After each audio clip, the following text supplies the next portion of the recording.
What's up, everyone? Welcome back to Rob's Gaming Table. Today on the table, Rob and Mel are playing Dawnshade, a game that just came to Kickstarter today. We're going to do a live playthrough of it. Let me know if you guys can hear us. I don't see it working here. Is it working? Do you guys have sound on your end? You hear us? Oh, okay. Okay. Because I'm not seeing a sound bar bouncing here, and I'm a little worried. Okay. I'll take your word for it. Yeah, that's weird. Okay, yeah, you can hear us. All right. I can hear it on your end. Awesome. Perfect. Hello, everybody. We're here to play Dawnshade. Yeah, it's a live stream, so things may not go 100% correct, but we're going to do a two-player playthrough of this Surprise! game. Yes. Mel took the afternoon off work to join me, so no solo playthrough here. There are lots of other YouTube channels out there that you'll watch a solo playthrough of this game. I'm sure that are on the Kickstarter page that are linked down in the description below. If you're interested in learning more about the Kickstarter at launch day, links down there. Go hit it up. But yeah, we're going to play through it today. There have been some changes for those. There was a few of our Patreon producers that joined us yesterday privately in a stream as we were learning the game. We did get an email back a little bit late after that stream that had some rules, corrections, and stuff in it that we weren't sure of now. We have those answers, so we will describe those as we play and should play a little smoother and figure that out. There is a change to the initiative system, which was a little sticking point in the balance we felt, but here we have it corrected now. We're going to try the new way it is by putting 3 chips in the bag for those that were here or those that have seen it played already. But if you've not seen Dawnshade played, that's what you're going to get here. This is a game that has a campaign somewhat. You don't play in just one sitting. You can. There is a mode to play in one sitting. But we are going to play the standard mode, which is 3 game sessions. We've done it twice now, have played through 6 games of this game we basically have on our belt at this point. You're going to see our 7th play of this game. So we kind of know what we're doing a little bit. And we're going to show that to you here in the first session of a 3-session playthrough. In the standard mode, it's called Trilogy. You do 3 sessions. So you have a chapter you play first to start out. And then on Thursday at 7 p.m. Eastern, we're going to play live the second chapter, where you'll see our characters kind of beefed up a little bit. And then on Saturday at 1 p.m. Eastern, we're going to play the 3rd chapter live, where you can see us full powered up, access to all the chapter 3 goodies, and fighting bigger, harder enemies and that kind of stuff. So it's a slow progression, not a slow progression, sorry. It's a gradual progression kind of adventure-y game. And we'll show it to you now, I guess. Let's get down to the board. Okay, so we have Dawnshade here on the table. This is a 2-player setup. I'm playing as Ash Windstrider. Mel, who are you playing as? Flash Skyfire. Flash Skyfire, who is a fire starter. I never noticed that before. I'm a Stormblade. So I am this blue character. Here's a close-up for you so you guys can check out this sexy flying squirrel creature here. So yeah, these are like humanoid flying squirrel race that are basically... There's like 2 factions in the world, the theme of it. There's the unity and the might. They're trying to fight each other. You are a little race that was scared of the forest called Patarican. You're like a flying squirrel. You can see them in the art on this board over here. So you're going on like this adventure trying to escort this character Kimber, who is supposedly the chosen one, to try to bring balance to the land. That's my understanding of it. But yeah, that's it. That's all you need to know. All right, thanks for watching. No, I'm just joking. But yeah, we're going to play 2-player here, the first session, and we're going to get it set up. So I'll go over a little bit quickly here, but there are how to play videos actually linked on the Kickstarter page that you can hit up down below. There's like longer rules tutorials. There's game overviews. I'll just give you the quick and skinny of it here. This is kind of like the main stat board here. It's called the Vacky Mat. On here we'll count things like our kinship, which is both of us together. That's like our group. We'll count our XP here on a nice shiny weighted chip. We'll also worry about our threat. And we're playing on a default threat level of 16. We start at 0. When we hit 16, it's like final boss fight time. So there is a counter going on in the game. So that's how your session will stay within a kind of a set time every time you play due to the threat meter hitting out. A harder game, you could go up to 12, I believe. An easier game up to 19. I could be totally wrong on that, but 16 is the number we care about today because we're playing standard. And then we have, when you hit 10 XP, you actually go up a level. And you can track your level on this chip. And when you hit the green numbers on here, that's when your agility will go up on your character mat. And that's what those green numbers are for. There's a resource in the game called Vaki. Vaki are these little clear bingo marker chip thingies that are in 6 different colors. There is tier 1 Vaki, and they align with the Watchers. There are 6 different Watchers. They all have a name. They're like kind of like the spirits of the land. There is a water, a nature, sun, fire, mountain, and air. And 3 of them are tier 1. So we have mountain, sun, and mountain, sun, and water are tier 1. The ones that are in between all of those, the fire, air, and nature, are tier 2. So you could do things in this game like spend 2 tier 1 Vaki chips to generate 1 of the tier 2 Vaki that's in between it on the mat. And there's a limited amount based on player count. So all the tier 2 Vaki, there is only 1 per player of these chips in the game, and that's all you have in a whole campaign playthrough. You don't get to pull out anymore. They're all stay in the box. So if somebody has taken the 2 air and you need it for an ability, you gotta wait for them to spend it. And you can keep those on your mat. Also in the same little corners here, you'll see the tier 1, tier 2, different Vaki around the outside. So you'll keep that on your player mat. So that's that resource. There are little dials or little cutouts underneath each Watcher where there is a cube. And this cube will move along for each Watcher. As you trade back in Vaki after a battle, you can put it back into the pool, and for each Vaki you put in a Watcher's space, it will increase your alignment with that Watcher and bump up that cube. And right now, we are at 0 for each Watcher, so we are balanced, and there's a cube up here in this balance spot for that. And then there is a state called unaligned, which if you have 2 Watchers that are ahead of the pack and tied for the most alignment, you are now unaligned because there's not a single Watcher you're now most aligned with, and you're not balanced. So you don't want to be unaligned. It doesn't really hurt you during the game, but it does affect the story ending. And I also want to say, now that I talk about story ending, this game is heavily influenced by older Japanese RPG games like the ones I used to play as a teenager, like Chrono Trigger and Final Fantasy series for like the Super Nintendo. If you guys remember those games, that's what this is heavily inspired by. So there's like an overworld map that we kind of roam along on as a party, and then we kind of come across challenges and battles and stuff, and you kind of zoom in onto this other map to do those. So that's what that's all about. So being balanced could give you a better ending. And also, depending on which Watcher, if you're aligned with a specific Watcher, that just means your cube is further along this little progress down here. You may see a different ending. So you're incentivized to play through the campaign in this game a few times because there's lots of variability. So you'll see different events along the way, different battles depending on your level.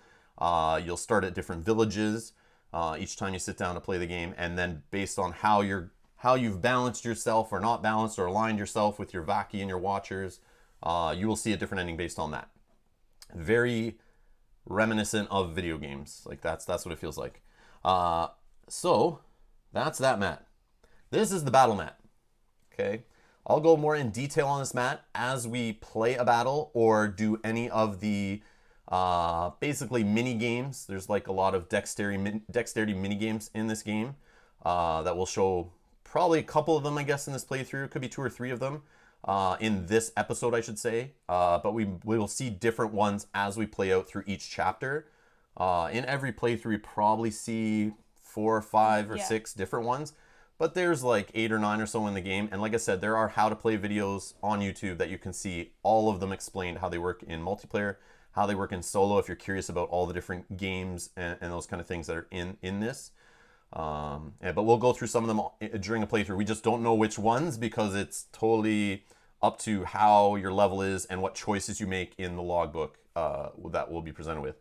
So we're just doing this on the fly, not pre-recorded. We're not choosing anything. So you're going to see stuff for the first time. That we may see some of it for the first time. Because playing through it full campaign twice now, we have seen different things each time we played. Yep. But we have seen some of the same things, but there's lots of variability there for sure. Yep. Okay, this is the overall map I talked about already. We'll set that up in a sec. But that'll make more sense. There's like a little mini game here on how you place tiles and connect paths and move along the overworld. But we'll get to that as we set it up. The other thing I want to show you here is a player mat. And I have a spare one here so I don't lift mine up and drop all the stuff off of it. But this is another character, Patolim, we're not playing with. Patolim Cloudbane, the Rune Weaver. On your mat, as you see here, you have dials, these little gears. And they will keep track of your stats. So they're nice, cut out, little wooden gears that kind of go in there. So when you are throwing chips and dice all over the board, these will not get bumped, which I like a lot. And you can put your chips and stuff on your board and they can slide around and bang into things and you can bump it and your level of whatever you're at on your agility or your attack or whatever will not change. So I like that touch. That's very nice. That's very nice. On that note, though, there is nothing like that for these 3 chips here, and we've bumped them before, and it kind of sucks when you lose what level or experience or threat you're at, and you don't really remember. So we're going to be saying it as we do it. Hopefully we don't bump it, but keep a sharp eye on it, guys. We may be asking you in the chat, wait, what was our threat at? I know you can't really see the numbers from there, but we'll try I will say it out loud. Yeah, no, we'll try to say it, but we have bumped it before. Hopefully they come up with a solution there, so there's not just chips lying on hard cardboard that will also slide around. And I see they've had this issue because they cut holes in here and came up with these gear things for that purpose. They should probably just make gears for these counters or something equivalent to this maybe. But also on your board, you can unlock 3 skill dice. And those skill dice coincide with abilities you have. Or skill, yeah, they're abilities on here. They're like, you spend Vaki for them, so those little chips, you get them during combat or you earn them other ways. You can buy them at a foundry and whatnot. And you need to spend certain Vaki to fire off your abilities and roll those skill dice. And it'll show you which skill dice you need to roll. So I have 3 of them here. The symbols are here and the names of the dice are down here. But I have not unlocked them, and you unlock them with training points. And that's how you get them on your mat. So these cards, some of them are tier 1. And those are the only ones we use when we play through the first chapter. But when we come back on Thursday for the next stream for chapter 2, we'll have access to these tier 2 ones, which let you actually roll 2 dice each, and they use up some tier 2 Vaki. All these tier 1s, they all use tier 1 level Vaki, which is we have more of, and it's easier to get. So, sorry, I may have forgot to mention we get 2 each per player of Vaki tier 1. So there's 4 there actually because we're playing a 2-player game. So the tier 1 Vaki is easier to come across and get, and then you need to also then trade it back in to get tier 2 Vaki, so it may take you some time and it may take a while to get some built up. So that's why the tier 2s will come later. And then eventually in 3, I believe, is when you get access to your ultimate ability, which needs 1 of every Vaki, and you can then roll all 3 of your skill dice to do some crazy ability, which is cool. And that is that. And the other thing is this overdrive meter here. There's a cube you get to put in this overdrive meter, and every time you roll a miss on the die, you will increase your overdrive meter. And normally, you have a special that will happen on attack dice. You'll see us do that in combat. You have this little special symbol, the asterisk, which will give you this first ability. But if your overdrive cube is in 6, you can remove it the next time you roll a special, and you'll get to your overdrive ability. And the overdrive, you'll see us probably not do it in this episode. It's a little hard to do with not many dice rolling. You don't get a lot of misses. I mean, if you do, you're probably flipping the table at that point, if you're getting that many misses early in the game. But eventually in Chapter 3, you'll see us hitting this overdrive and we'll be firing it off. Maybe even in Chapter 2, we'll be firing off this overdrive and doing more crazy damage. And I think that is everything other than the specific stats. So you have agility. This limits the amount of dice you roll. You start off, for this character, he starts off on 3. So this limits the amount of dice you roll. But you could roll attack dice, you could roll devotion dice, you could roll defense dice. And each of those has a stat and a limit. And every character has like different numbers of max dice they can roll. So you may have your attack up to 2 and your defense up to like 4. But if your agility is only 3, you're only rolling a total of 3 dice, your choice. Okay. The other cool stat I like in this game is items. You can only carry so many items, and you have to actually spend training points to level up to carry more items. And your HP you can level up also. That's the amount of chips underneath your character during combat. You'll see that. And I think that is it. Defense is, you'll see that in combat, and devotion, we'll show that in combat, I guess. Yeah, you'll see all that later in a fight. It's like a waste of time kind of to explain it now. So I'll stop there. But here's the 2 characters we're not playing with. Wisp, Emberheart, and Patolim Cloudbane. You'll hear their names mentioned in the story. The logbook does not kind of keep you out of story paths based on characters you're playing, like some other games like Tainted Grail we've played in the past.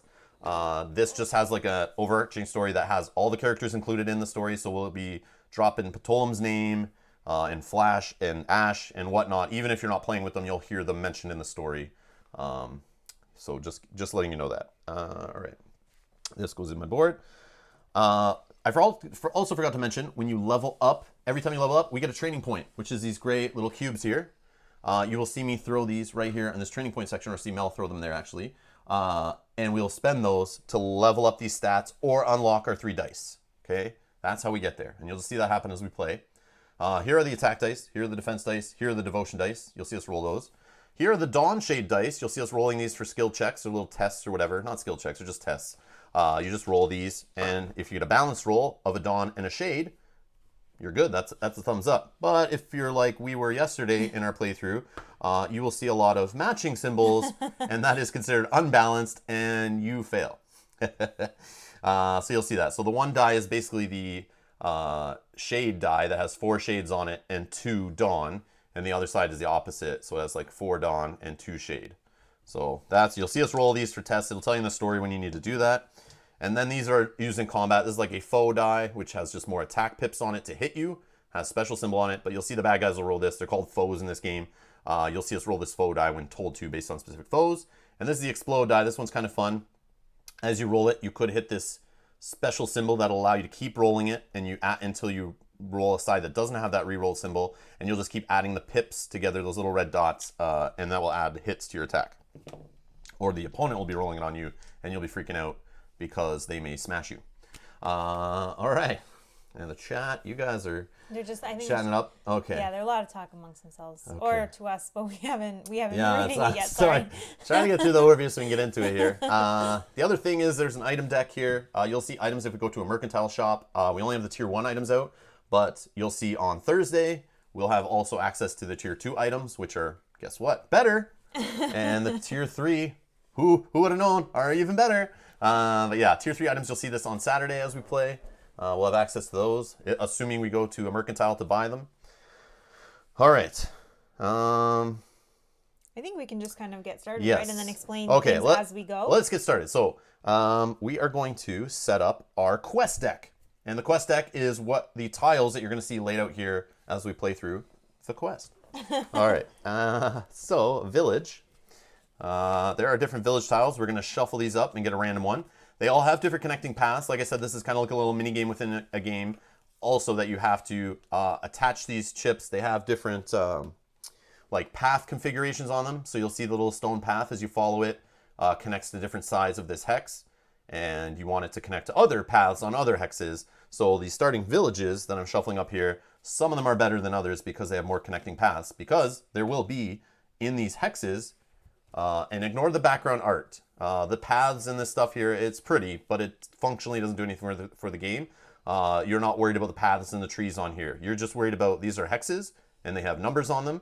And sometimes there will be basically little treasures in the numbers that you're going to want to try to move your tiles to and grab them as you go. And they're called Watcher's Blessings, and you'll see those here in a second. So, yesterday we kept getting the good one, and it was awesome, the one that connects on like all sides. But today I have a feeling we won't be that lucky. We won't be that lucky for sure. We won't be that lucky. So let's see. Sakavra knows what we're talking about. He was here yesterday. All right, so we get... Oh, we got it! Oh, that's a good one. Nice. I'm pretty sure it's a good one. This connects on 5 sides at least. Yeah, 5 sides. All right, I'll take it. I think there is one that connects more, no? Yes, this one. Oh, okay. Oh, okay. Yeah, this is the best one, I think, because you can see there is a path, and we didn't know when we played this before until yesterday. I noticed it when I held it up to the camera. It has a path behind the Watcher's Temple there. So there's actually a stone path connecting on all sides. So this is like the best one you want. But we didn't get as lucky today, but we got that's a good one, though. Close enough. I'm happy with it. Okay, so that's it for the village. The village will be your starting tile. This will be the top of your quest deck. We'll just store that right there. We'll set it up in a sec. Now we got to build the rest of the quest deck. There are all different types of little hex tiles. And keep in mind, I forgot to say this at the beginning, this is a prototype. I know you may not look like that. You may forget it's a prototype. This does not look like most prototypes on Kickstarter you see.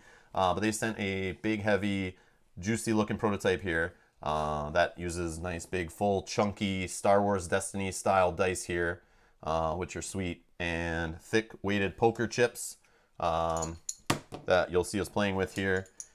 And there's a whole bunch of them off screen. We don't have all the components on screen. Again, go to the Kickstarter page. You'll see all the components there. There's videos unboxing this game. That's not what we're here about. We're here about to show you the gameplay. The most important thing that's in the box of every board game. Okay, that's what we're here to show you. All right. Now the pretty stuff. The pretty stuff just sells more copies at a convention, but let's find out how the game plays. All right. So this is a sweet deck of 19 events. Okay, there is 19 events that come with this prototype. And this is not even the best part yet. I'll show you the best part. Is my favorite part. So these 19 events, okay, each one is different and unique. And they connect to this crazy thing. Here's what I love. This giant logbook, okay? This AKA phone book from the 90s here.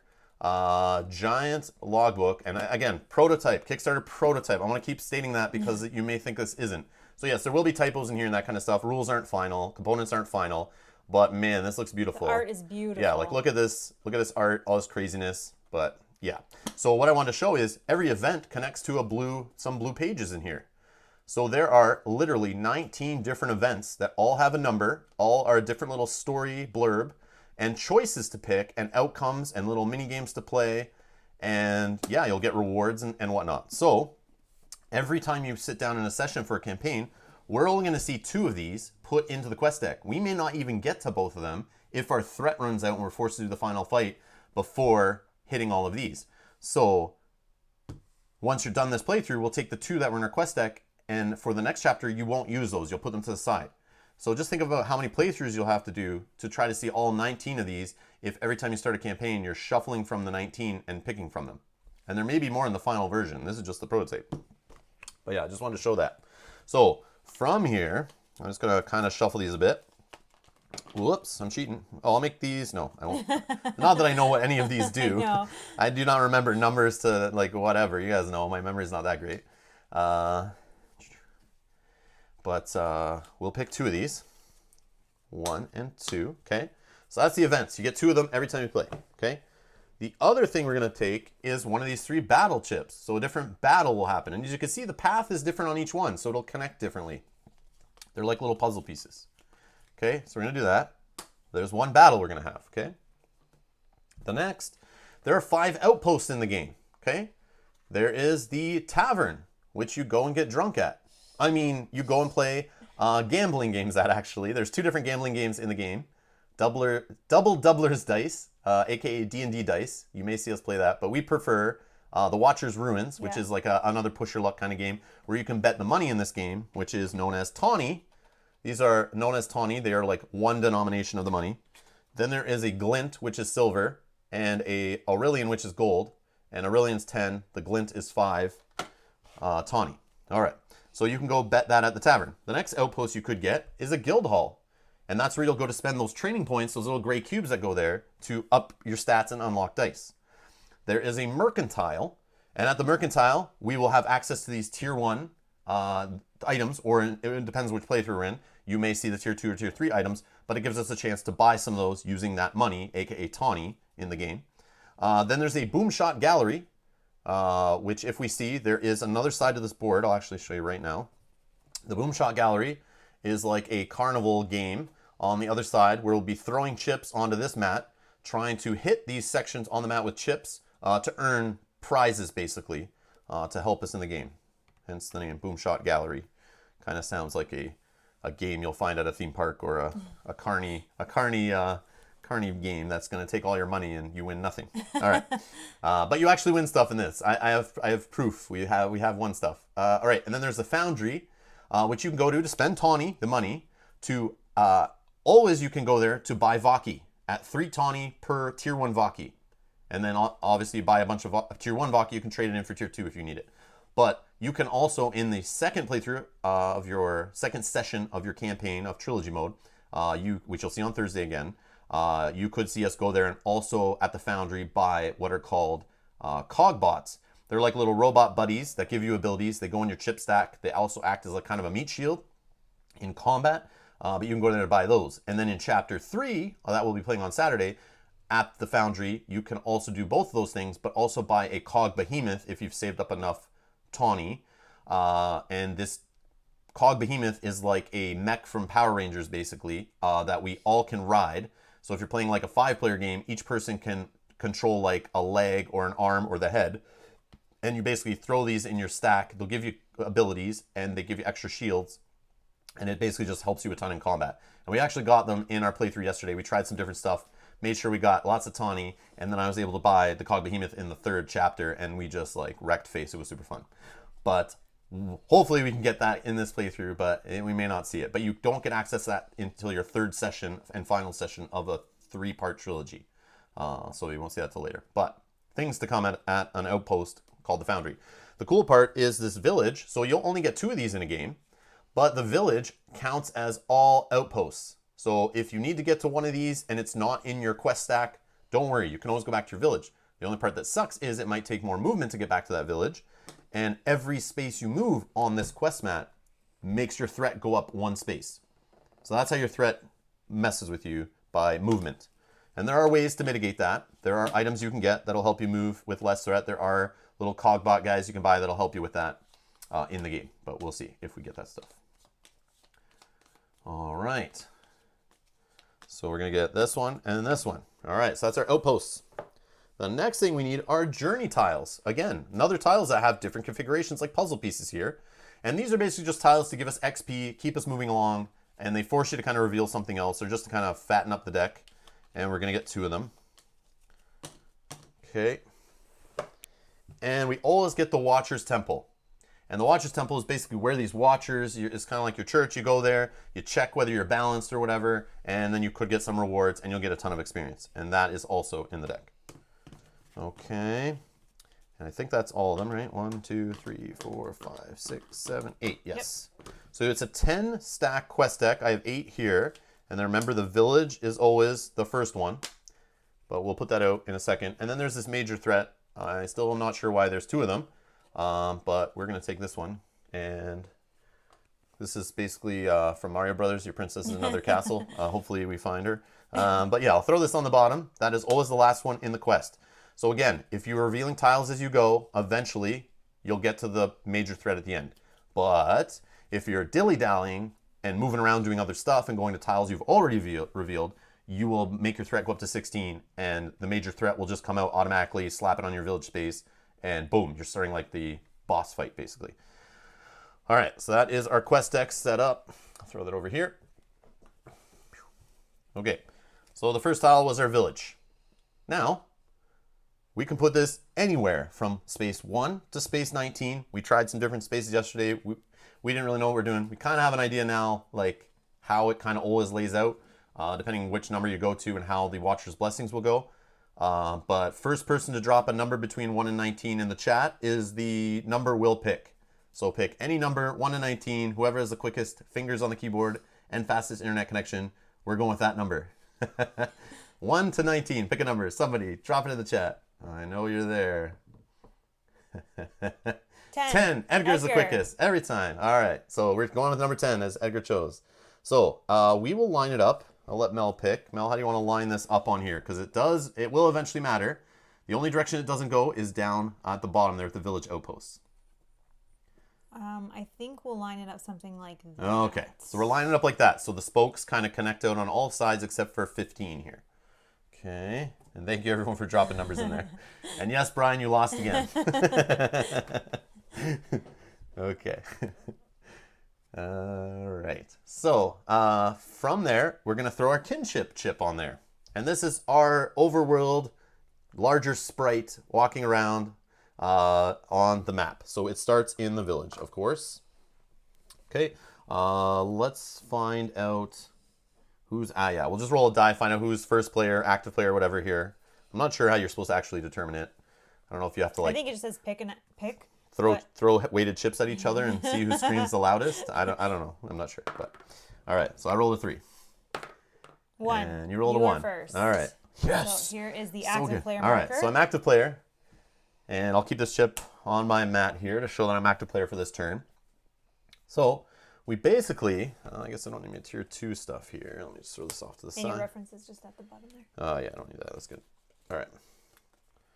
So, got my tier 1 abilities nearby just in case I need to decide which Vaki I'm going to grab or which dice I'm going to unlock. These are little Cogbot chips. I forgot to mention, these are basically used like in mini games. They have different amount of pips on each side, and they're weighted chips. And you'll see us tossing these around the board like a bunch of crazy people.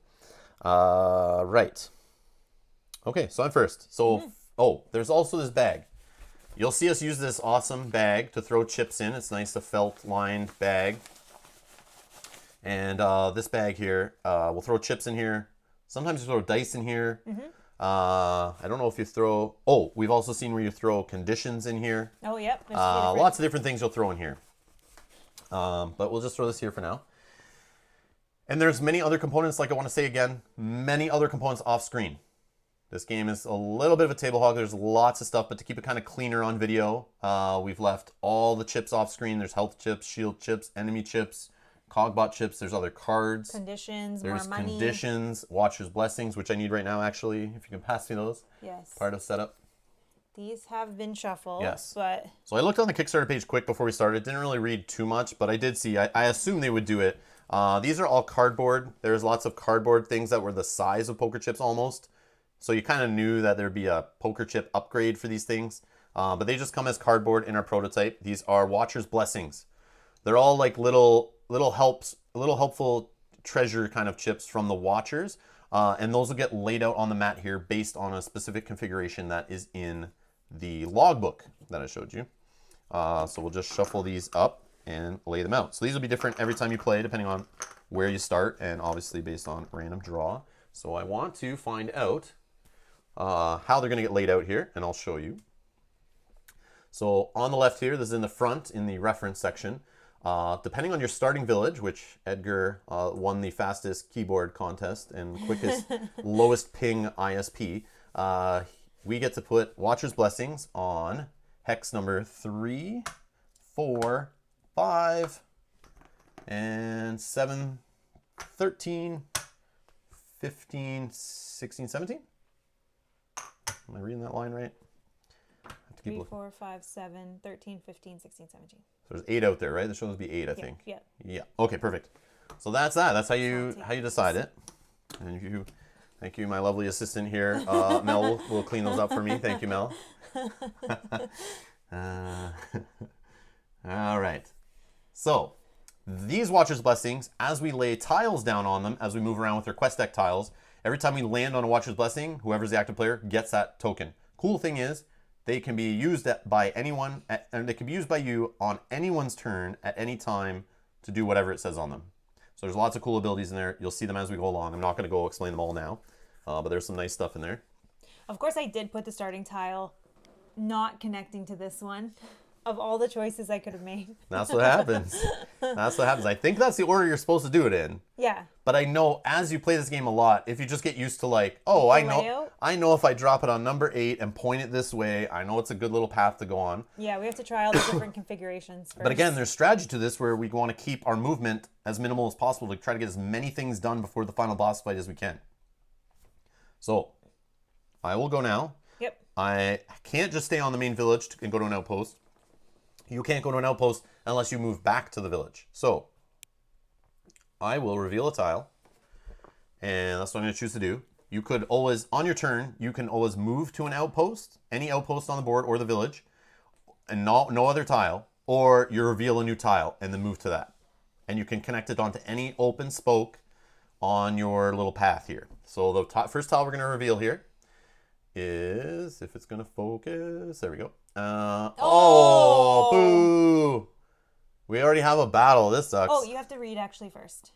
But yes. Oh, yes I do. Yes I do. Let me read. Yeah, but that's fine to know that it doesn't change anything. Maybe we'll reshuffle and do that again. No. I'm just kidding. All right, so in the logbook, I want to show you here. I can show you on the screen, but the logbook's cool. In the logbook, so we'll pass that reference section. Every time you sit down for the first session in a campaign, and there is another mode I'm going to want to tell you that is a full 6-game campaign. We're only doing the 3-game standard campaign. But normally you'll sit down in the first session, read chapter 1, and it'll give you some rewards and send you on your way. But then the second session you sit down, if you're playing the 3-game campaign, you're going to see we're going to pick between chapter 2 or chapter 5, any chapter we want to start at, okay? But when you're playing a full campaign of 6 games, which is an option in this, they actually change the XP you earn and stuff to stretch it out longer, and you can kind of go through each chapter. Every time you sit down, you start at a different village, okay? So you're going to see those. You guys can help us pick the next village we start at next time we play. But today, we're forced to do Chapter 1, the starting village, the Galewood Forest, okay? Everyone, gather round. All right. The clarion call of the gale horn sweeps through the village like a sharp wind before a storm. The elders gather the village together. Patarkin have an uncanny sense of bad news, and there is talk of dire threats facing not just the Galeswood Forest, but all of Dawnshade. In the air above the crowd is Eldris Dael, arms outstretched and gliding gracefully to the center of town. Her patagium, the thin flap of skin that stretches from a Patarkin's wrist to their waist, ripples as she lands. Remember, these are flying squirrel people, okay? So picture that. She raises her crooked staff in the air, and the crowd silences. For someone so old and small, she speaks in a way that penetrates the soul like a gong. In the tome of Zolot, we read, "With order and strength, there the watchers will be. Made bare their hand, and none shall flee. Though great the price, yet worth the cost. Made free in balance, or all is lost." She lets the words linger as she plants her staff in the fertile soil underfoot, then continues. "The Watcher's prophecy is nigh. Unity and might forces threaten the fragile balance of Dawnshade, and we must not stand idle, watching as the world shatters around us. We will form a kinship to escort and protect Kimber, for she is one chosen to restore balance," proffers the Eldris. "Kimber Bow is called forward, an orphan you've known since you were younglings. Her crystalline blue eyes and flaxen fur shimmer in the glow of Dawnshade's 2 sons." The crowd murmurs, looking at her fragile form, but she smiles and steps forward bravely. Next called is Flash Skyfire, an apprentice to the gunsmith, and Deadeye with her boomshot. She approaches, pinching her braids nervously. Then Patolum Cloudbane, a rune weaver in the Galeswood Temple. And there's some awesome art. Tons of awesome art in this book. I love it. There's some awesome art for you. He grins, swinging his staff in a show that leaves trails of crackling purple airvaki as he walks. He is followed by Wisp Emberheart, a former captain of the Patarkin Guard turned grave amender, after losing her leg in conflict. She steps dutifully forward, nodding to Eldris Dael. Then finally, Ash Windstrider, the son of the blacksmith, and resident show-off is called. Ash tries twirling his sword in his hand, but it nearly drops it. Others are called forward to join the kinship. Eldris Dael raises both hands to hush the crowd. She addresses the kinship. Alone, you are like a branch, easily broken. Together, you are like a tree, strong and mighty. Watchers guide you on your path. The villagers cheer. You look around and think you may be doomed if this is the best High Elders can do, yourself included. A hat is passed around by the villagers to raise funds for the kinship. Your quest begins. Gain +3 training points and visit the guild hall. And then we also get 2 XP and 5 tawny to start. And that's it from the book for now, until we come across an event or a battle or the major threat, and we need to go back to the book to find out what's going down on those locations. Okay, so 3 training points. Yes, so we're at a guild hall. These 3 training points are shared among the kinship. So each one we spend, we both get to bump up a stat or unlock a die. So this is key. For the first point, I don't know what I want to do. I'm going to increase my attack, because 1 attack die will not do anything. I agree with that. Okay. And we don't have to choose the same thing. Yeah, we don't always choose the same thing, but sometimes we do. Because, we've played a few times now. We're still not sure about the strategy in the early battle. You may see us get our butt kicked, which we do every time for the first battle. We kind of do it on purpose a little bit because we don't want to waste anything we've earned up to that point. We like to save it for kind of the final battle in the first one. Mm-hmm. But now we see the battles kind of coming now, so it's going to be very interesting. We have nothing to be prepared for it, but we are at level 0, and every battle is tuned to your level. Mm-hmm. So I don't think we ever saw a battle at level 0. No. We always fight like the level 3 one. Usually that's when we get it. And technically we wouldn't know that was an accident that we flipped out. We shouldn't know. It doesn't affect anything. But yeah, we usually prepare anyway. Because you're still going to get these training points. I'm going to take health for my... yeah, that's a good idea. I only have 3 health right now. I'll take a 4th health. I'll take a 4th health. So health are just these chips that go under your stack. Okay, so that was that one. 4. And then the other one I'm considering is a defense. Defense has the possibility of giving shields. Yeah, roll 1 by default. Of changing the initiative stack of who would be going next. So that's what I'm thinking I'm going to do.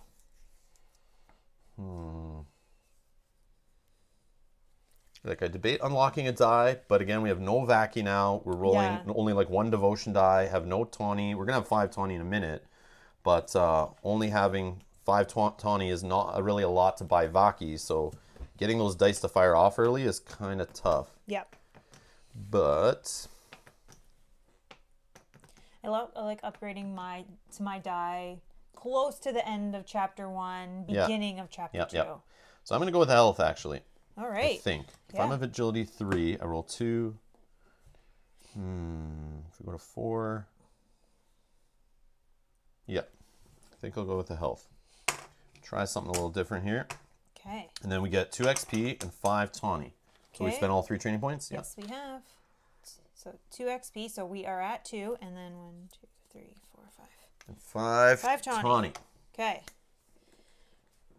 Perfect. Okay. So now we'd be on our way. So now we're on our way. So I'm active player. I'll take the first tile. I'll just draw a tile. Whoa, it's a battle. Yeah, we've never had the battle first. I will drop it on this spot here and take this Watcher's Blessing, which is +1 Vaki. So after I say I'm not going to take my dice, and I don't really care about Vaki yet, I draw a +1 Vaki, which is basically useless to me other than possibly changing alignments and getting some additional statuses. True. Which still is good. Maybe kind of pointless here, but we'll see. All right. You can hold on to these Watcher's Blessings for this entire chapter. Yeah, for each session. Gone at the end of them after the major threat. Yeah, we'll lose these. So use them or lose them kind of thing, but you can hold them, like she said, for this whole session. So I'll move 1 to go to that battle, which I'm forced to do. So that will increase our threat by 1. Perfect. All right. And now we're going to do a battle. So what level are we at? We are on level 0. 0. So come on, easy battle. 0. Because we are weenie. Hopefully we put our guys on the mat and the enemies just fall over and we move on. Run away scared. All right. So it's the battle, the Bad Omen. So you go find the level you're at and that's the battle you're going to do. Now it has some story here. The hairs on Wisp's ears bristle and then the wind picks up, creating an eerie roar through the forest leaves. A stone shrine off the path catches Wisp's eye and she walks towards it. The wind stops. An Alouette howler, as if out of nowhere, stands in the path. It speaks. The Unity knows about the Watcher's prophecy. Our leaders sent us here for you. The howler points one of its 4 arms to Kimber, who recoils in terror. Give us the girl, and the rest of you may continue unharmed. I'd watch your tail if I were you, Patoam whispers to Kimber, with a wink and reassuring nod. Wisp really knows how to put her foot down. So here's our options if you guys want to help us pick. We have option number 1. We can fight.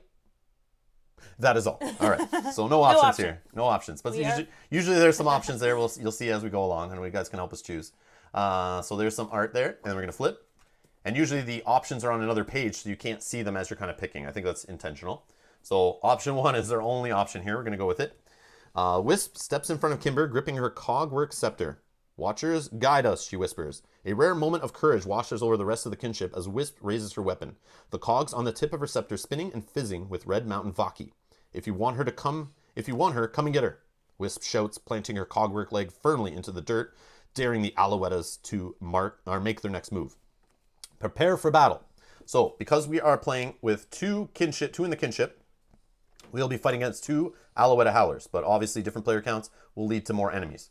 And then it gives you story every time you're in a battle. It'll tell you all about the enemies, a little story about each enemy we're playing and or not playing, depending on player count. And it tells you about their specials and ultimates, which I'll show you where those are on a chip.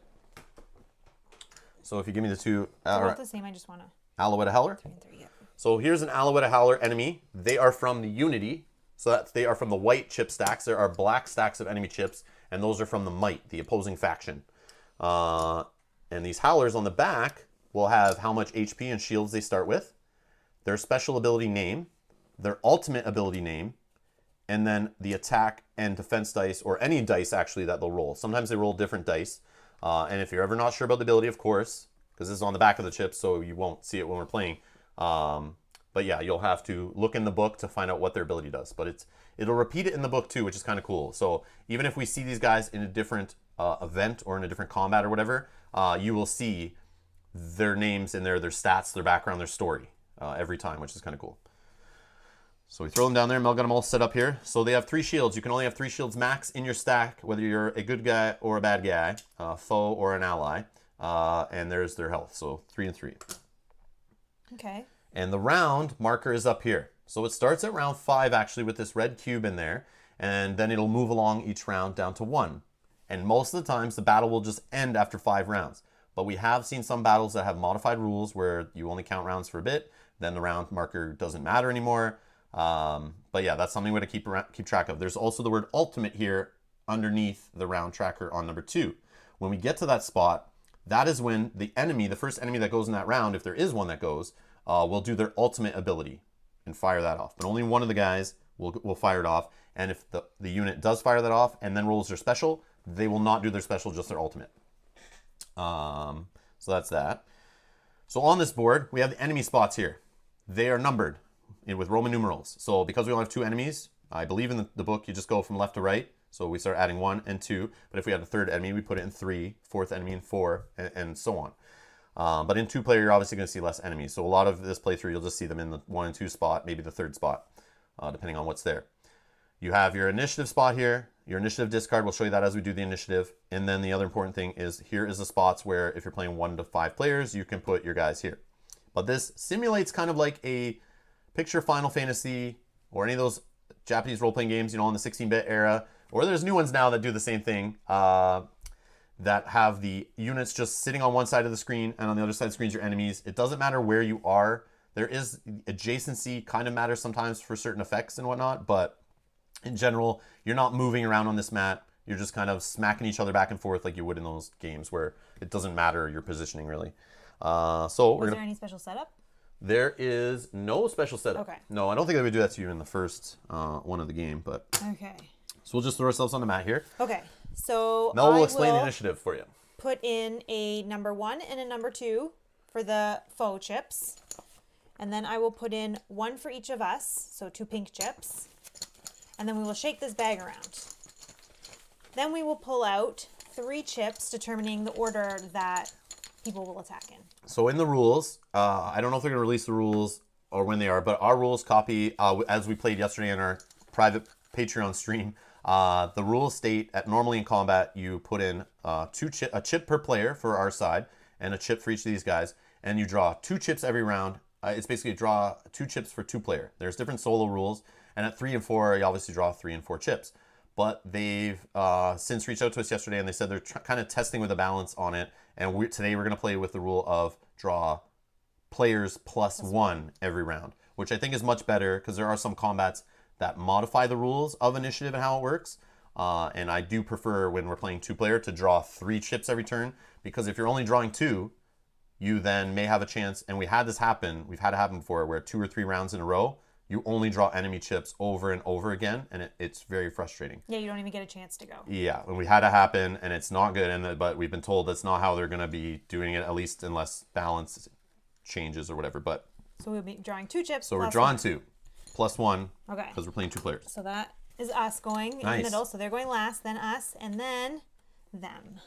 All right. Okay. So first will be enemy on the 2 space, then one of us, whoever the active player is, which is me right now. Yep. And then it will be the enemy number 1. And there are ways to change this. There are ways to mitigate this. There are items in the game that can mess with this stack.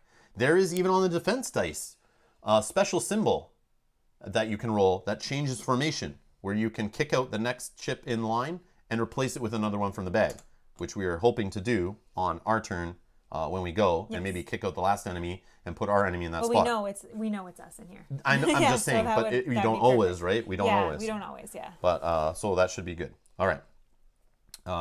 So it is enemy number 2. Do you want to shift up and we'll grab the... Yeah. Oh, yeah. Let's grab a dice tray. Let's actually just bring these closer. We're going to be rolling some dice here, of course. Okay. Throw in a dice tray there. Okay. Okay. So foe number 2 will go first, and he will roll 1 attack and 2 defensive. Oh, I got to get my target deck. Sorry, I have it off screen. So target works slightly different as well. We will be drawing cards. In here is Rob's cards and my cards. So we're shuffling this together. If a hit is rolled, we will flip over to see who will take the attack. So Brian, I don't know if you saw in the Discord, I mentioned that they have changed it from our playthrough yesterday. So we will be drawing, in the base rules, we'll be drawing 3 chips because we're playing 2 players, so a bonus one. So we'll always see one of our chips this playthrough. So I know you saw it yesterday kind of like not work out too great. Yeah. But they told us this is the way they've been playing recently, and our rule book was just kind of like an older copy, I guess. So let's see today how it works out. So I'm curious because in the battles where we did do this based on the logbook, when the battle setup instructions were altered, I feel like it played better that way, and it gave us more of a chance. So we might actually win this first battle here. It's like maybe. There's potential. I doubt it. Yeah, Sakabra knows too. But yeah, much so better, yeah. So we're trying that today here. So we'll see. But then in the ones that make you draw players +1 in the logbook would just follow those rules, and they're no longer special rules. I guess we'll just do that. I assume so. Because those felt more balanced anyway. All right, so what do you say? He's rolling 1 attack, 2 defense. So I have the target deck ready, and just to let everyone else know too, sorry, you do have an option to throw in misses as well, yes. which hopefully will. Which some of these Watcher Blessings are a miss, and if you spend that during the combat, you can throw in a miss card in there, and kind of help you out. Yeah. So this is for the enemy rolling on us, and we'll find out who he's gonna hit. So he rolled 0 hits, 1 shield, which he's already maxed out at 3, so does nothing. Nice try, pal. But unfortunately, here's where things are going to go south. He rolled a formation change, and I have no way to change his die, but there is a Watcher's Blessing that could help you change any die in the game, and I wish I had that right now because that sucks. There's only 1 chip in the bag. Okay, but the process how it works is we remove the next chip in initiative order out of the stack and replace it with one from the bag. Oh no, it's our chip. And then that chip goes back in the bag. Yeah. So in this situation, obviously with different player counts, different enemy counts on the board, this can get messy. But this is like level 0 challenge, so our level 0 battle. So in this case, it just replace it with our own tile. But it would matter for the enemy though. If you had 2 different enemies on the board and you saw one was coming up that you didn't want him to do a special or his ultimate or whatever, you might want to roll more defense dice just to try to switch the initiative order and do that formation change. To just switch it with a different enemy in the bag even. Right. Just so you don't get that enemy attacking or whatever who might roll 5 attack dice or something crazy. Right. So that is a strategy in the game. You'll see us do that later on in the playthrough. All right. So that is him done. That's him done. So he moves over from the initiative stack. Once somebody is done, you move over to the initiative discard. And now we do the next one initiative, which is one of us, and it's me because I'm the active player. So I have agility only of 3. So this is only rolling 3 dice. Not fun. Obviously, the game is fun when you're rolling 9 dice. Yeah. Everyone knows I love rolling tons of dice in games at once. But in this, so far to start, we're just measly little weak squirrels, and we're just gonna roll 3 dice. So I will roll. I'll roll a defense and 2 attack. Let's see, we want to start getting alignments going. No, I think the defense is good because if you were to roll the formation change, you know it would replace him with us. Yes, I do want a formation change. So this is that correct. would be best case. Which I didn't get. That's okay. But I got 1 attack, 1 miss. And since I got a miss, every miss adds to my overdrive meter. So I'll put my cube in 1. And I roll a hit. I can choose my target after I roll in this game. And I will choose...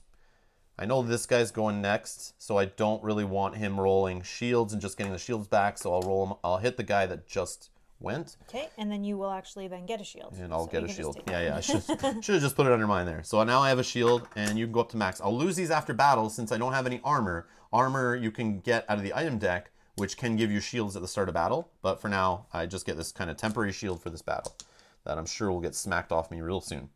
All right, so that's me. Now it is enemy number 1, and you said it was 1 attack, 2 defense. He didn't roll a hit. Wow, we are lucky so far. So no hit, it's a blank. He does get a shield, but good thing I didn't hit him, so he doesn't get a shield because he's maxed out. And he would do a formation change, but he is the last one in initiative order, so obviously that doesn't matter. And wow, we are lucky. Yep. Okay, so these will go back in the bag. Yep. We'll move the round marker to 4, counting down, and we shuffle them up and draw 3 more chips. Oh, and one thing that should happen is after Rob went, he would pass this to me. True. Yes. Sorry. No, I was trying to cheat and go twice, but you caught me. Okay. That's okay. Okay. So going last is us. Going second. Draw 3 pink chips. Draw 3 pink chips. Oh wait, it's not possible. Damn. And going first is Oh, come on. It's horrible. Well, they could formation change. Hopefully the first guy formation changed out. So 2 defense, 1 attack it was? Yeah. Just want to double check, that's for sure. Yeah, I guess it's level 0, so they're really easy. Normally the first battle, they're fighting level 3, and they're like taller enemy chips, and they're rolling more attack dice. Maybe it's really good that we got the battle first. Maybe. But we'll see. We'll see if we can win it. And the cool thing about this game, there's not just one ending to the battle. There is 4 different ways it can end. I always forget to mention this when we start. You can either knock out one side. So you kick out all the chips out from under them, and boom, someone's knocked out. You knock out the other side. Like, so if we wipe out 2 of these guys or they wipe out both of us, we win or we lose that way. That's full victory or full loss. But there's a middle ground to it. You can still win if the battle ends at round 1 and we have more chips of health and shield added up under both of us or whoever's left compared to the enemy's shields and health under them. And you can get some more experience. If we have more chips under us, the foes retreat. We get some still experience, some money, just not as much as you would if you won. But if they have more chips under them than we do at the end, we retreat. You still get some experience and some money, but just not as bad as when you fully lose, and not as much if you fully win, obviously. Yeah. So you still want to just stay in the battle. You want to, do as best you can. You want to just not die to get the worst. That's what we find. So even if you're going to lose, sometimes you want to throw a heal in there just so you maybe even have more chips in them and you could win. Yeah. Or you throw a heal under somebody or revive them with an item just to stay in the battle so you're not both fully knocked out. So there is a strategy to doing that also, not just losing fully or winning fully. And I think that's a really neat part of the game. It adds a little more strategy or tactics in there to the battle. So this guy rolled a hit and his special. So he's going to hit me. Okay, so you lose a chip. And his special, which I'll read from the book for Alawata Howlers. I also should have read about the unity here. They're fearsome creatures adept at moving silently, due to large part their 4 arms and 4 legs working together to swing through the forest canopy and drop on unexpected targets. And the Howler, that's these type we're facing. They have their own description here. Creatures sent by the Alawata matriarch to recruit followers by preying upon the fears and doubts of the would-be opposition using mind manipulation spells. So their special is called Dark Prophecy. A vision of defeat is forced into your mind, causing you to momentarily drop your defenses. Foe gains precise. So if you can grab a precise chip there. So these are just cardboard in this game, but these are conditions. There is a negative condition on the back with a negative side, and these are all aligned to the watchers. There's one, no, it's okay. There's one for every color. You'll see them all, I'm pretty sure, during the playthrough. But this is imprecise. On the backside is negative. It will half somebody's damage output. These can go on an enemy. These can go on you.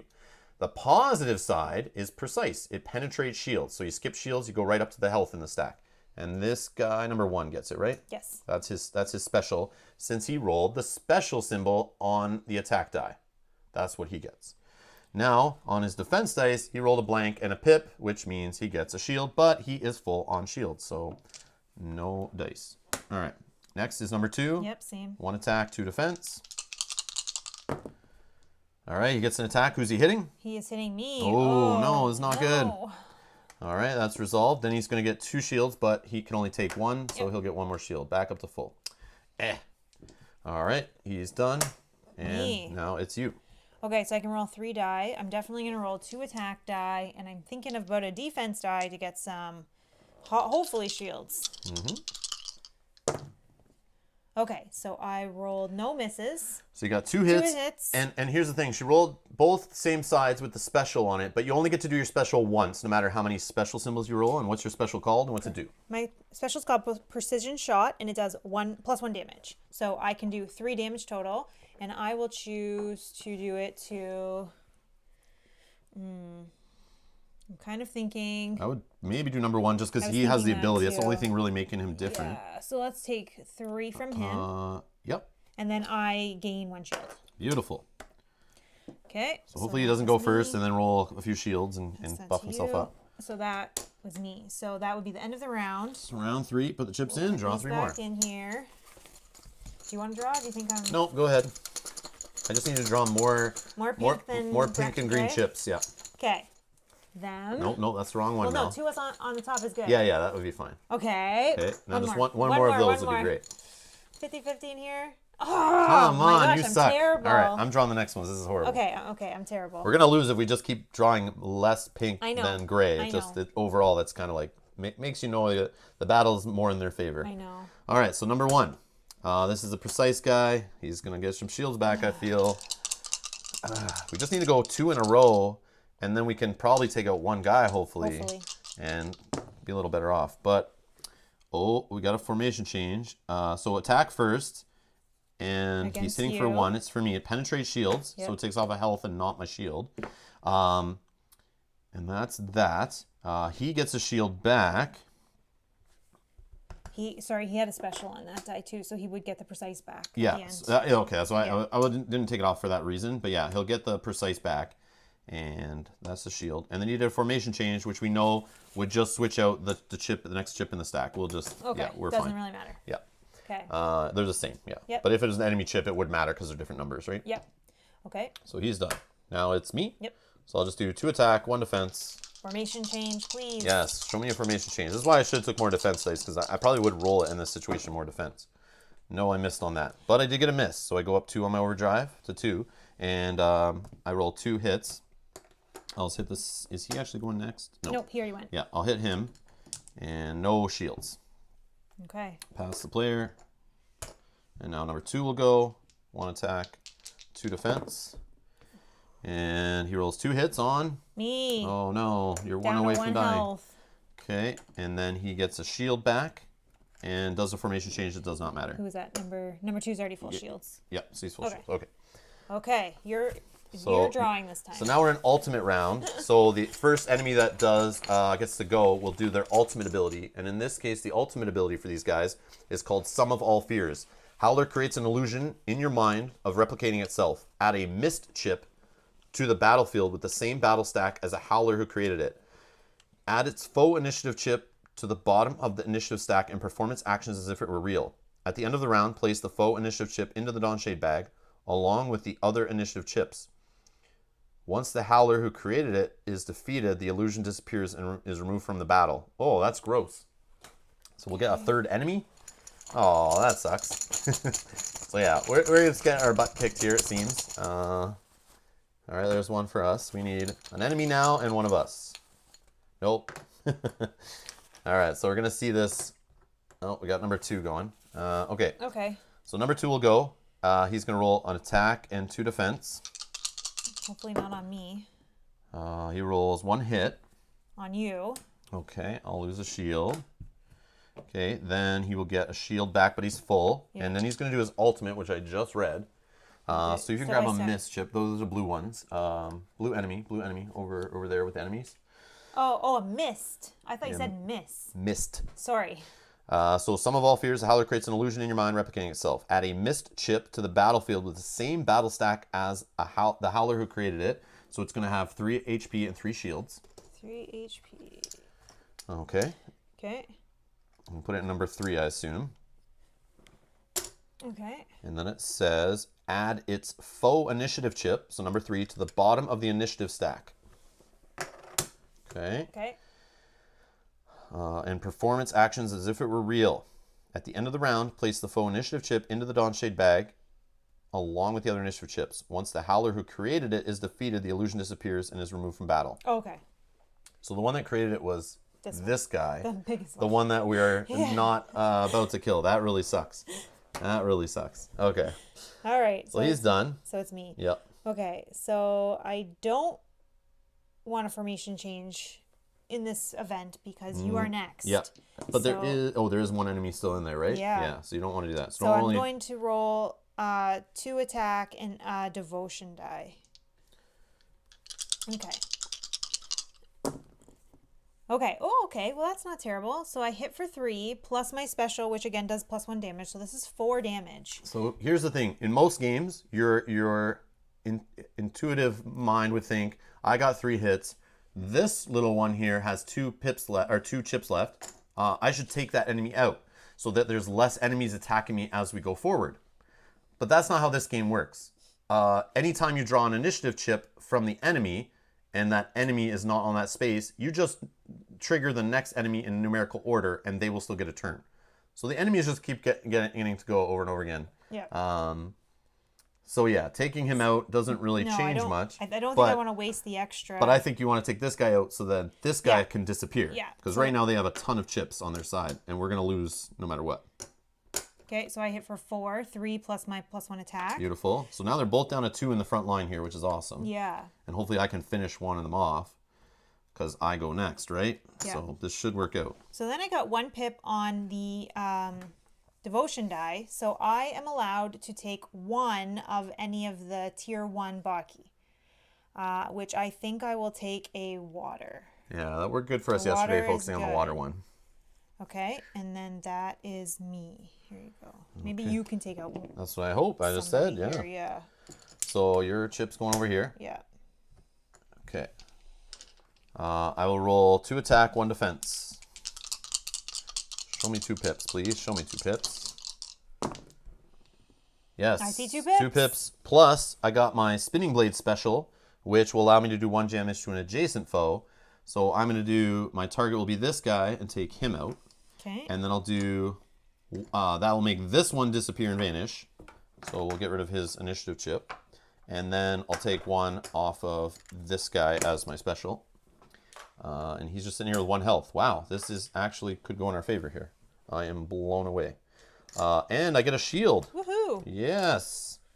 Okay. Okay, so that is us. Now we're going to the final round. You got to draw again because you did good drawing both of us. We just need ours to go first. We just need to go first. So we want to draw him now. That's fine. Yeah. He can go last. So, okay, that's good. Okay, so enemy chip.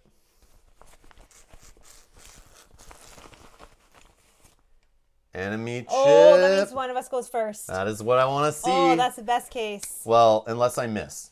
It's me, no? Or unless you miss. You just went, yeah. Yes, unless you miss. Which could happen. Yes, it could happen. Absolutely. And then they get to go twice. Okay, so then what I'm going to do is I'm going to roll 2 attack, 1 defense. In case I miss, I can possibly get a formation change. Or even just a shield would be nice to add a chip to our side to help. Well, he'll penetrate shields. No, but maybe he doesn't hit you, and then we have that extra chip to count towards our stack versus theirs. True. Okay. Come on. We just need to see 1 pip on this die.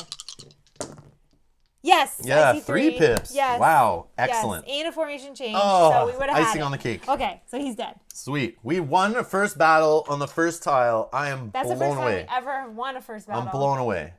There is no enemy 2. Why is chip still there? Edgar, that's just the way the game works. That's just how it works. You would think logically they would remove those chips, but that's not how it works. They just keep, it would just make the next enemy go in numerical order, like I said, yeah. Yeah, they don't get removed from the bag, unfortunately. Right. So that is that. Our chip that was in there. Okay, so we go back. We reset to our stats, so I don't have those shield is lost, but I do go back to my 5 HP, which is on my stat here in the middle. So I get 4, and I'm already at 1, so 3 more. Okay. Okay. Where'd this come from? That might have fallen. Or was there from last time I didn't even notice. Oh, yeah. Sorry. I'm just going to shuffle that in. Was that there the whole time? That might have been there from playing. I didn't even notice. Oh, from yesterday? From yesterday, yeah. I cleared the whole board and everything. I didn't put even look at that. Away. Someone's going to notice in the comments later, or there was someone in the chat might have pointed it out earlier. I apologize. I didn't even notice funny. I was there. Blended in with my board. Okay. Mel's a cheater, basically. All right. So we'll just reset this. Okay. That was good. So let's move this for now. Yep. All right. So you're active player. Nope, I just went. Oh, I did that final blow. I'm active player. You are active. I see. Okay. Oh, but we do get some rewards and stuff for winning that. Oh yeah.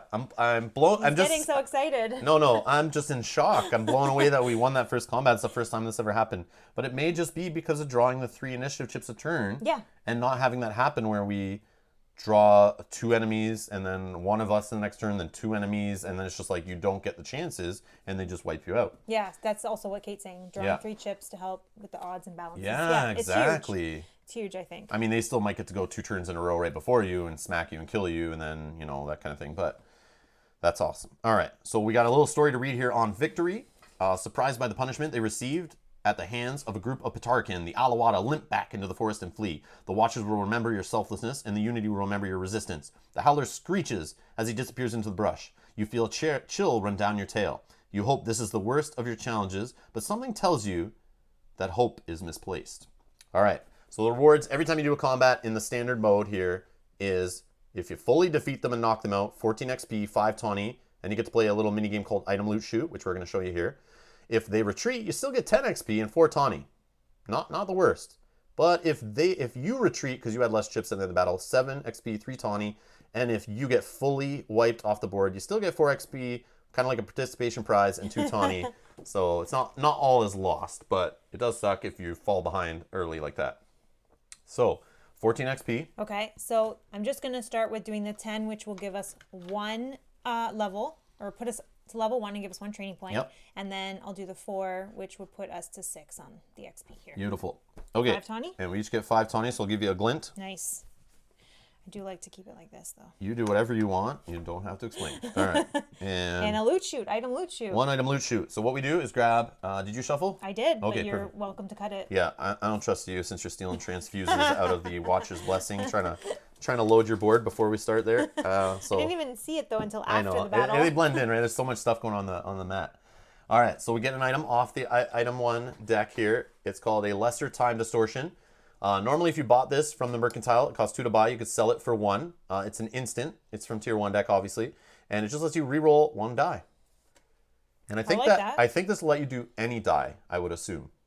If the wild lets you reroll 1 die. Well, it would have to be on your turn. It would be on your turn, But so yeah. obviously it would be one of your dice. Yeah. But you can roll any of your dice, which is Yeah, but if you're the cool. active player during a... But it could be your skill. It could be a skill die even. Yeah. And you can roll it. So, anyways, that's going to Okay. be there. So what we do, we grab our chip, and we're both going to put our hands off the mat, anywhere off the mat, any side you want. And if we were playing with more players, obviously, this would be pretty crazy. But we're going to count down 3, 2, 1, and then we're going to fire these off. We're going to flick them onto the mat. The person who's closest to this item gets it. The one who's closest to the center of the circle in the art here. Okay, 3, 2, 1, go. Whoa, So you I were was definitely closer, closer. so I'll take the item. And I can hold 1 item by default, and I have not leveled that up yet. So I'll take the Lesser Time Distortion. Nice. Okay, so that's just 1 item loot shoot. That's just Yep. one little quick and dirty games. If you win combat, you have a chance to win another item. I'm just going to reset this deck. And if I had already an item and I could only hold 1, I could choose to throw an item away, or I can choose to just leave that one there. But the opponent, my allies don't get to pick it up. No. Okay, so yeah, I get to choose. I will just reveal another tile, I think. Yeah, you know it's not going to be a battle. Yeah, that feels good. Yeah, I don't think we need to go back yet and do anything at a guild hall I don't or think so yet. betting or anything like that. All right, so let's see what we get. Oh, we get our first event. It is event 13. Looks like there's some kind of shelter here. It's in a desert kind of looking place. Now I choose how to place this. And does that help me? Nope. I don't like it up there.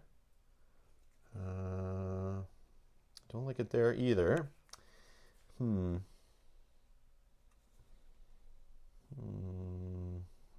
like this. What about on number 11? 11? No, not really. Because Because it's just a straight line. It Yeah, like but goes from one If you side. turn it the other way, won't it go up No, towards? see, it's a straight line, so it goes from one side directly across. So Yeah. it's gonna go to this point. So like I don't trust that the next thing we'll draw will go that direction. Okay. So I am just going to. Yeah, I can't get any Watcher's Blessings here. It sucks that it would make like a dead end if I put it up here beside us. Yeah, then we have to come back down anyways. Yeah, this is very bad. Yeah, I'll just throw it here, I guess. Okay, so we'll go 1, 2. So 2 threat for moving 2 spaces. Now we go to event 13 in the book. All right. All right. Everyone pay attention. You're going to help us. You're going to help us choose an option here in a second, all right? Everyone, gather round. Gather round. Rob's story time. Rob's story time. Gather round. All right. The event, The Beggar's Hole. A large sail from a dilapidated ship, long lost to time, juts from the desert floor, casting a large... Oh, that's what that is. Where is it? So it's a sail from a ship jutting from the desert. That's and cool. It's broken. Yeah, that's cool. I like the way it actually connects to the story. Sorry for the interruption there, but I find that fascinating that I actually took the time to do that. It juts from the desert floor, casting a large, inviting, shaded area on the hot ground. What's a ship doing out here? Asked Wisp to no one in particular. There are typos in here. I apologize. Sometimes I'm stuttering on reading, but there's like missing letters sometimes. This obviously prototype, though I'm sure they'll go through it with a fine-tooth comb once the game's finalized. Underneath the sail, you find a group of outcast creatures. Some are missing limbs, others have scars or deformities on their faces. All are covered in only meager clothing. As you approach, they offer you water and a small bit of food from their community pile. Wisp and Kimber begin tending to anyone among them in need of healing. Ash and Flash mingle with the group, tinkering with some makeshift cogbots near a rudimentary cog-bashing court. Psst, Patarican, let me help you. Patolum turns quickly and catches one of the younger outcasts with his coin purse. She opens it, takes out a tawny, then hands it to him. If you pay me, I can teach you how to move silently. After years of being ignored, I've learned a thing or two about stealth. Or, if you have a few locks to pick, I found a locked cog box nearby.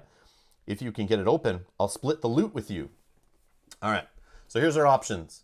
Path 1, we can play the game called Cog Bashing, which we'll show you if you want to see that, but we could see that later. Number 2, we can pay the younger outcast 1 tawny per player. Or option 3, and we do have tawny, so we can choose that. Or 3, follow younger outcast to Cogbox. So most of the times you'll make a choice as the kinship, so as a group, but sometimes you'll approach these and it'll tell each player to take a different choice. So which one do you guys want to see? Just start dropping numbers in the chat and we'll just kind of tally them up quick and dirty and see which option we choose. So do you want us to play Cog Bashing? Do you want to give the younger outcast 1 tawny per player to see if they can teach us about being stealthy? Or do you want to have the younger outcast lead us to the cog box to see if we can unlock it? While we're getting those answers, I just, after that battle, should have turned in my water Fucky that I still had left over. Ah, yes. That will increase our alignment with the water, making us not balanced anymore. And I would get that, right? Yep. Yeah. Because you switched that, you would get the... accurate. Yep, you'd get the accurate ability. Oh, sorry. So this is the positive condition related to the water watcher. Mm-hmm. So every time you change alignment to a new watcher, you will get that little token. Yep. And you turn them in at the end of the battle. I just don't usually roll them the first round, so I forgot that I did that. All right, so let's see what we got. So it looks like 3 is winning here. Yeah, they want to see us try to pick a lock here. Okay. All right, so we're going with number 3. Thank you, chat, for voting. That's awesome. Perfect. Okay, so we're going to follow the younger outcast to the cog box. So option 3, it looks like we're doing a little treasure trap challenge here. Okay. The young outcast excitedly rubs her paws together as she takes you away from the others to a mound of sand. And Rob Grant, thank you for subscribing. So much. Welcome. Awesome. All right. Takes you away from the others through a mound of sand marked with a bit of fabric attached to a stick. She brushes the sand away with the end of her tail and reveals a buried cog box. Play Treasure Trap Level 3. And then there'll be some succeed or loss condition.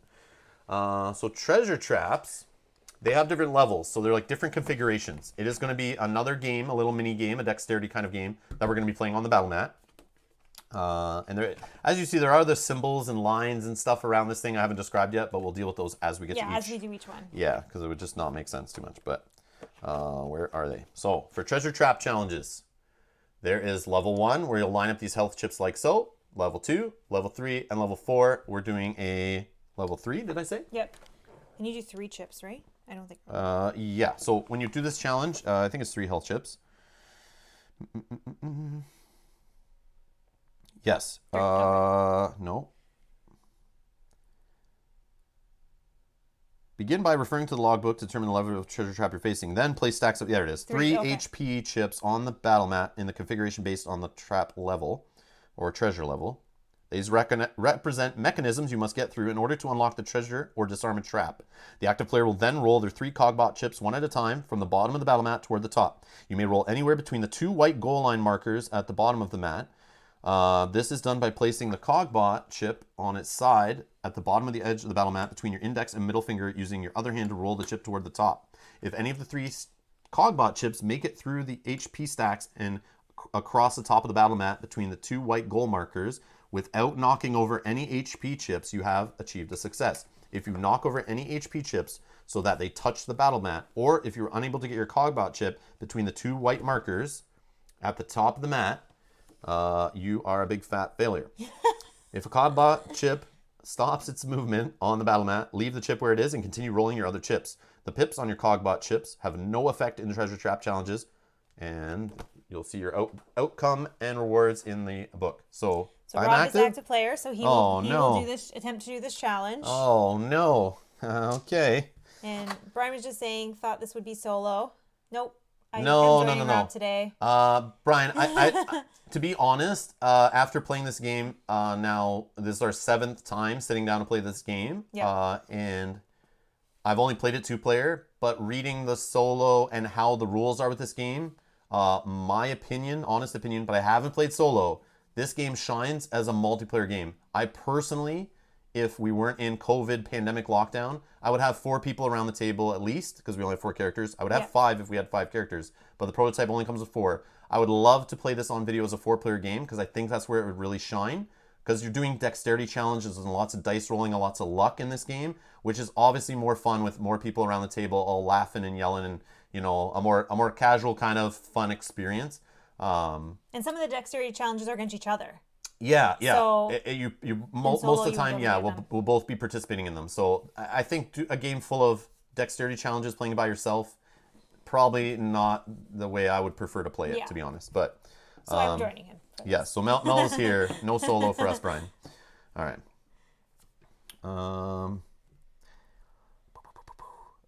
How am I going to get it through this? I don't know, but you're good at these games. Yeah, but I've never played number 3. I don't know how I'm going to get between. I have to stay between these 2 white markers. I feel like I want to kind of like, I want to kind of go like through here somehow, kind of have it bounce off. And all right, let's try. So I'm going to hold it here. It's a little awkward here. I'm bumping into Mel, but no, you're good. It'd be better to kind of like. Oh no! I think you might have had that. I need to put power. I need to put some power. Yeah. Maybe I'm holding the chip too tight. It's hard to do with everyone watching. Stop watching, everybody. No pressure. Stop watching me. I'm trying to get this through here. Nope, it did touch the mat. I lost. Oh no! I won my first try on this every time I played it. Just for fun. Yeah. I'll roll the last chip. Won't count. But this chip did touch the mat, so I would lose automatically. Yeah. Oh, that one's harder for sure. Yeah, that's tough. So thanks a lot, jerks, for sending me to try to open a cog box that I can't even get open. I'm just kidding. All right. Okay. Well, good try. Yep. So let's see what happens when we fail. Try as you might, you're unable to unlock the chest. You do, however, successfully trigger a trap that blows multicolored powder all over you, marking you as thieves to all you encounter for the next few sun cycles till it wears off. Suffer blind and cursed. Oh, it's like a color run. Blind and cursed. So blind means that this is horrible. You cannot trigger your specials on the bottom of your mat, and you have to flip to figure out who your target is. You can't just choose. Yeah, you can't choose. You got to literally take your player marker off, your player chip off your stack, and flick it onto the mat, and whoever you're laying closest to the enemies, that's who you attack. Okay, and then for cursed, we cannot roll the yellow die, so we cannot roll the Vaki die. Or foe die, but we don't roll foe die. No, I don't think this happens to both of us, because only active player I would assume. Sweet. That seems a little harsh for all of us to get hit when only one person was trying to unlock it. Well, it color bombed both of us, didn't it? When you was I standing behind you cheering go? Well, I didn't read that anywhere in here. That's what I'm trying to get at. Is it said active player rolls and tries to get that, but sure. Yeah, I don't know. Maybe it is both of us. Yeah, we can both take it, I guess. I don't know. I'm not sure. I feel like I was there with you. It doesn't say. It just says suffer blind and cursed. And we did choose the option as a group, so it's not like we separated to different options. Yeah. It's just not that clear, but that's pretty rough. Cannot roll Vaki or foe die. Oh, okay, whatever. Yeah, so that's not terrible. It's not the worst, that's fine. Yeah. It just sucks if we roll our specials that we don't get them. But it's only these things that go on top of you, these conditions, only apply until your first turn into combat. So if I got this right now and we don't see a combat for many, many turns, and then I don't have my turn in combat till round 4, these are going to sit on me and not take effect till that point. Or there are items that can help you remove these. So that's how that works. So, sorry, Lisa just asking a quick question about what's the special. So on the attack, if you roll that asterisk symbol there, you get to do the special on the bottom of your ability mat, and mine is just +1 damage, and yours is +1 damage to an adjacent foe. So that means that we can't do that. Awesome. She's watching 19 minutes behind. She said, thought I heard precise +1 and precise passes through shields, but you just removed the 3 shields instead of 3 health. Would have killed that foe. So the foe was precise on us. So when he would hit us, he would penetrate any shields. When we hit him, we still just hit normal. Yeah, so the precise condition, it applies to whoever you put it on. So it's when he attacked us. Yeah. If one of our characters had the precise chip on them, they would penetrate the opponent's shields when you attack. Sorry if I didn't explain that clearly. No, but thank you for the questions. Yes, because if we aren't explaining, we want to make sure that people understand. We appreciate that. Yeah. Okay. Thank you, Lisa. Now, that was me. You're now active player. Sorry. So did we get Tawny and XP? If we did, I missed that. 6 XP for doing that. So. And we lost, so we each only get 1 Tawny. So 4 brings us to level 2. Oh, nice. Adding a training point, and then we still get 2 more. Beautiful. And then, sorry, Tawny, did you I gave do you it? Tawny. Okay. Okay. So that's that. That's that. Okay, I will. What do you want to do? I mean, 2 training points sitting here, but I think I would like to flip a tile. Yeah, I'm down. Let's see what we get. And we get a journey tile. Oh, it's a nice one. Connects on all sides. Where do you want it to go? There's a connection here. You can put it on. Here, here, here, and here. I kind of want to stay close to the one we have already. It's good. It's good actually to get it here because it kind of then you can lead out. Yeah, up or down. Yeah, let's do that. Okay, so that's at least my recommendation. Yeah. So we don't have to move too far. Exactly. And we know because it's journey tile, it's going to force her on her turn to just draw into another tile. This is kind of just like you're just walking along the land. It's taking some time. And you got a Watcher's Blessing that'll give you a +1 shield at any point you want to spend this. But you also could spend it on anyone's turn, and you could give a shield to me even. Just letting you know that's an option. It is an option. You could put a shield in there. My guy. Yeah, I can share my shields with you. No problem. All right. Then we're going to move 1, so we get a threat. So we get a threat to 4. And you're forced to draw another tile because it was a journey that really does nothing. What? First, we're going to get 4 XP from the journey tile. So we're going to go to 6. Thought you did that already. Sorry. Nope. Okay. Quest tile. Another journey. Again. All right. So maybe I will put that connecting. Yeah, whatever number that is. Yep. Oh. See, I mean, that could loop us around. The risk is you throw it here, but then and then you draw something that's a dead end.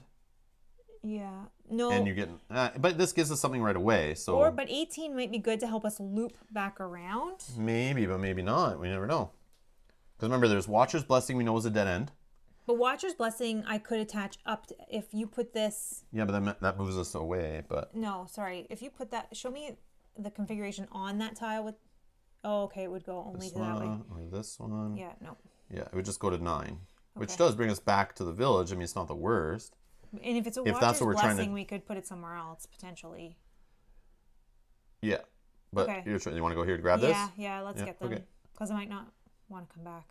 It's just Hopefully this can connect back to the village, whatever we draw next. So you got a miss, which will let you shuffle a miss card into the deck during combat. And remember, we only have 1 more combat. It's in the major threat at the end because we already saw the battle chip or the battle tile or whatever. So all these things are kind of saving up kind of for that final battle, but we'll lose them if we don't use them by that final battle. We won't have them for our second chapter of the playthrough, which is on Thursday. All right.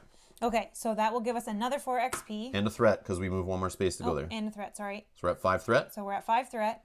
That gives us another 10 XP, putting us to 3, giving us a training point. The 3 has the little green circle around it, so we will get an agility point. So we hit level 3 on the level meter, which, yes, the green there that Mel talked about is there. So that gives us, that's how you level up agility. You can't normally do it by spending training points. It's the one stat that just kind of progresses with the kinship. So now we can roll 4 dice on our turn in combat.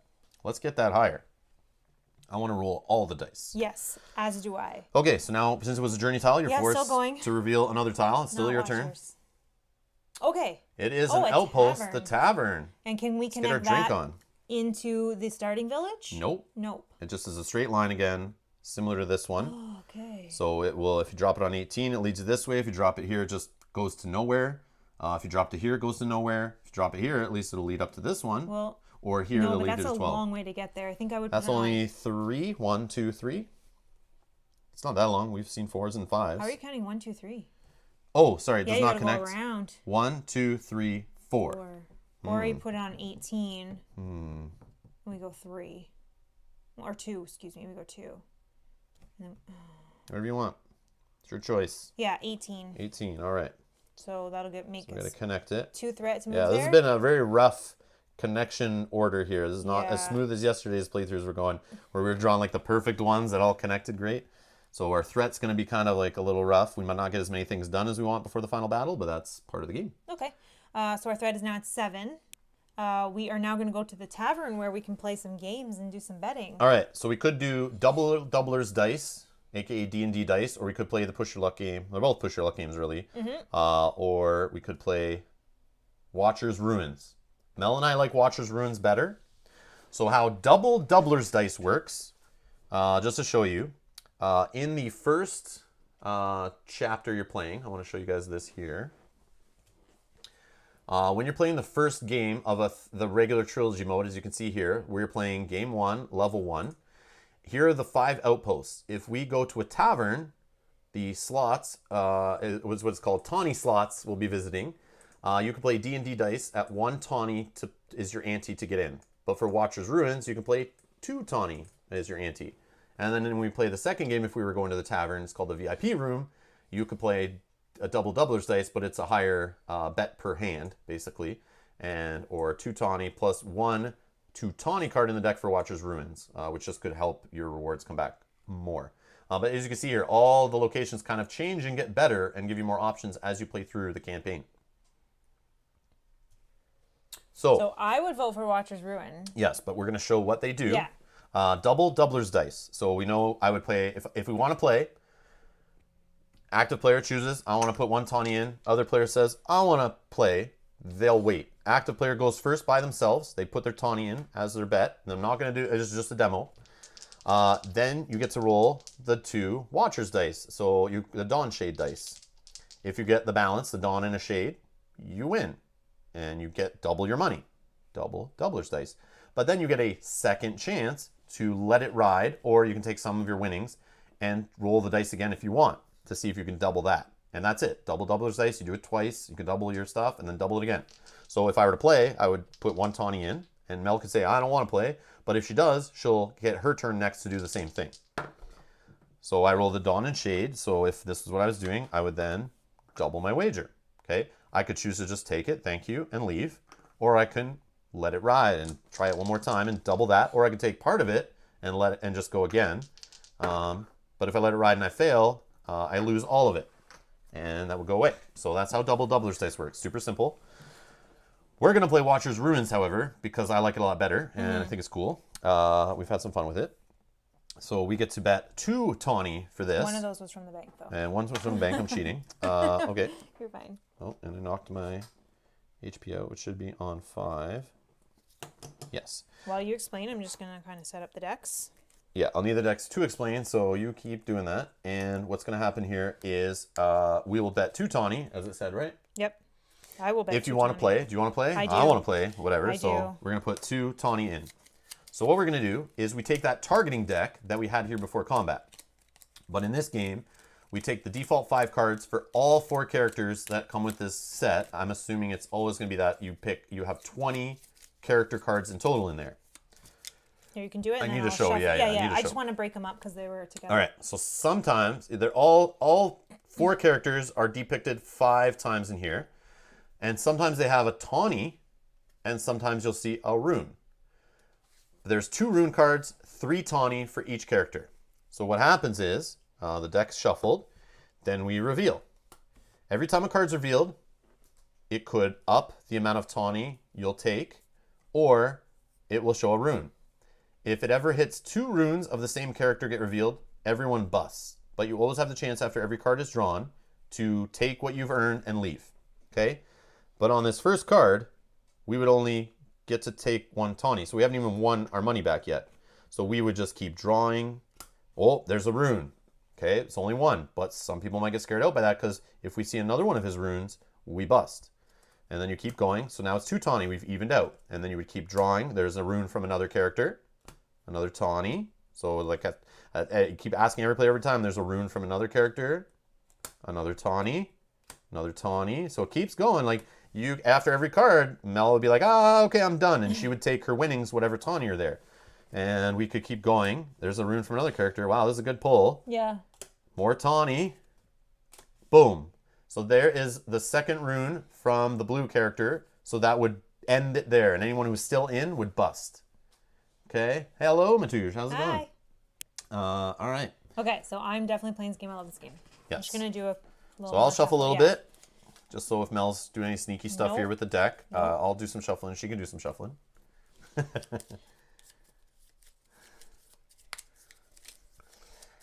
Okay. Ready. All right. So let's go. First card. Oh, hold on. No more bets. No more bets. All bets are in. No more bets. All right. Do you want to back out? No. You don't want to back out? I will never back out until at least one rune is up. So just continue until at least second. one Two rune tawny. is We're now breaking even. Do you want to get out? No, Take your money I'm and good. go? You Continue. feel bad about gambling? Continue. Your Oh, conscience is getting the best of you? All right. I don't feel bad with fake money. Oh, that's early. We get a rune already. I'm going to keep going. Continue. All right. Another rune. So two of the characters already shown one rune each. So if one of these two shows up again, it's a bust. Continue. All right, me too. A third rune. This is a very bad one. Oh my god. I wish we were doing it. That example was the way it was going. One more. Okay. All right, we got a tawny. So now do you have You would only get one tawny, and you could go. You'd take 3 tawny total, so you would have won 1. One more. One more? One more. Only one more. Another tawny. Okay, I'm out. You're out? You're going to take 4 and walk? So I'm going to take 4. All right. I'm out. I'm in. Boom. Yes. I bust. Yes. Why are you cheering? We're on the same team. I won mine. And I you see. Busted. You're playing you're cheering like we're playing co-op or competitive here. I got out at the right time is why I was excited. Oh, okay. You're not excited at my loss. No, okay, just making sure. No. That I picked the right All time. right, so I lose 2 tawny. No big deal. No big deal. Mel got it. Good call. All right, so here, you want to separate that, and then we'll continue on. All right. So that was you, active player? Yes. Yeah, you got that I did Outpost. all those journey tiles. So for that one, we get 2 XP for an outpost. Yep. So we're at 2. All right. I might as well reveal another tile. I think we're only at 2. We need the Watcher's Temple. That'll put us at 7. All right, here we go. Let's see what we get. We got another outpost. It's the Boom Shot Gallery. All right. I guess I'll put it here. Or I could put it this way. Yeah, that can go up. All right, it's up to you. I know. Yeah, I'll throw it there. All right, so we move one threat. We go up to 8 on the threat meter. And then we do the Boom Shot Gallery outpost, which we flip this board over. And now we see a bunch of prizes here. You can win tawny. You could win shields. You could win some conditions, positive conditions. You can win some vacky. You can win some extra large amounts of tawny. You could win a random Watcher's Blessing. So what we're going to do here in the Boom Shot Gallery for game 1, you're only allowed 1 shot max. And it's 1 tawny per shot. Oh, I'll pay. But obviously in the second one, you'll do 2 shots, up to 2 shots if you want, but 1 tawny each. And in the third game session of a chapter, you would get to spend up to 3 tawny to do up to 3 shots. So I'll spend a tawny. Same. And we'll grab one of our Cogbot chips. The pips don't matter. And it's person closest to the circle on something gets that prize. 3, 2, 1, go. So I got 2 tawny, so I win my money back I lost at the tavern. Okay, and I get a Watcher's Blessing, which is all shuffled up over here, and I get a wild. Another wild, sweet. Sweet. Oh, I don't think we've had a wild yet. Collecting all my that's blessings. good. So this wild one, it's my favorite. Yeah. I have learned from the developers last night, I learned that you can actually change any die in the game to any result. So you could even use this on doublers dice to change a die. So you know all those crappy Dawnshade rolls you were doing in yesterday's playthrough and losing? You could have easily used one of these to just change it to our more favorable result. True. So you can use that in combat, out of combat. I love it. That's but I awesome. feel like in combat it's more beneficial. Is it? I don't know. Probably, because combat seems to give you a ton of experience if you win. So exactly. if that little token is the difference between winning and losing in combat, yeah, it's totally worth it, right? Yeah, exactly. All right. So we're back from the carnival now. Yep. All right. So that was me. And that gave us 2 XP. Yep. So we're at 4. All right. There is only 3 quest tiles left, and we know the last one's the major threat. Which is fine as long as we can, So there's Watcher's Temple and an event. 1, 2. If we can get those 2 to connect us to... They won't. Because we know one's the Watcher's Temple, is why I'm saying that, because it's a dead end. It's dead end. So we will not get it to connect like beautifully back into the village here. Okay. The event might get us connected back in here, but I have a feeling we're gonna be either dropping a Watcher's Temple here and then having to go. Let's think about this. So if the Watcher's Temple drops, yep, we'd have to spend 1 threat to move in.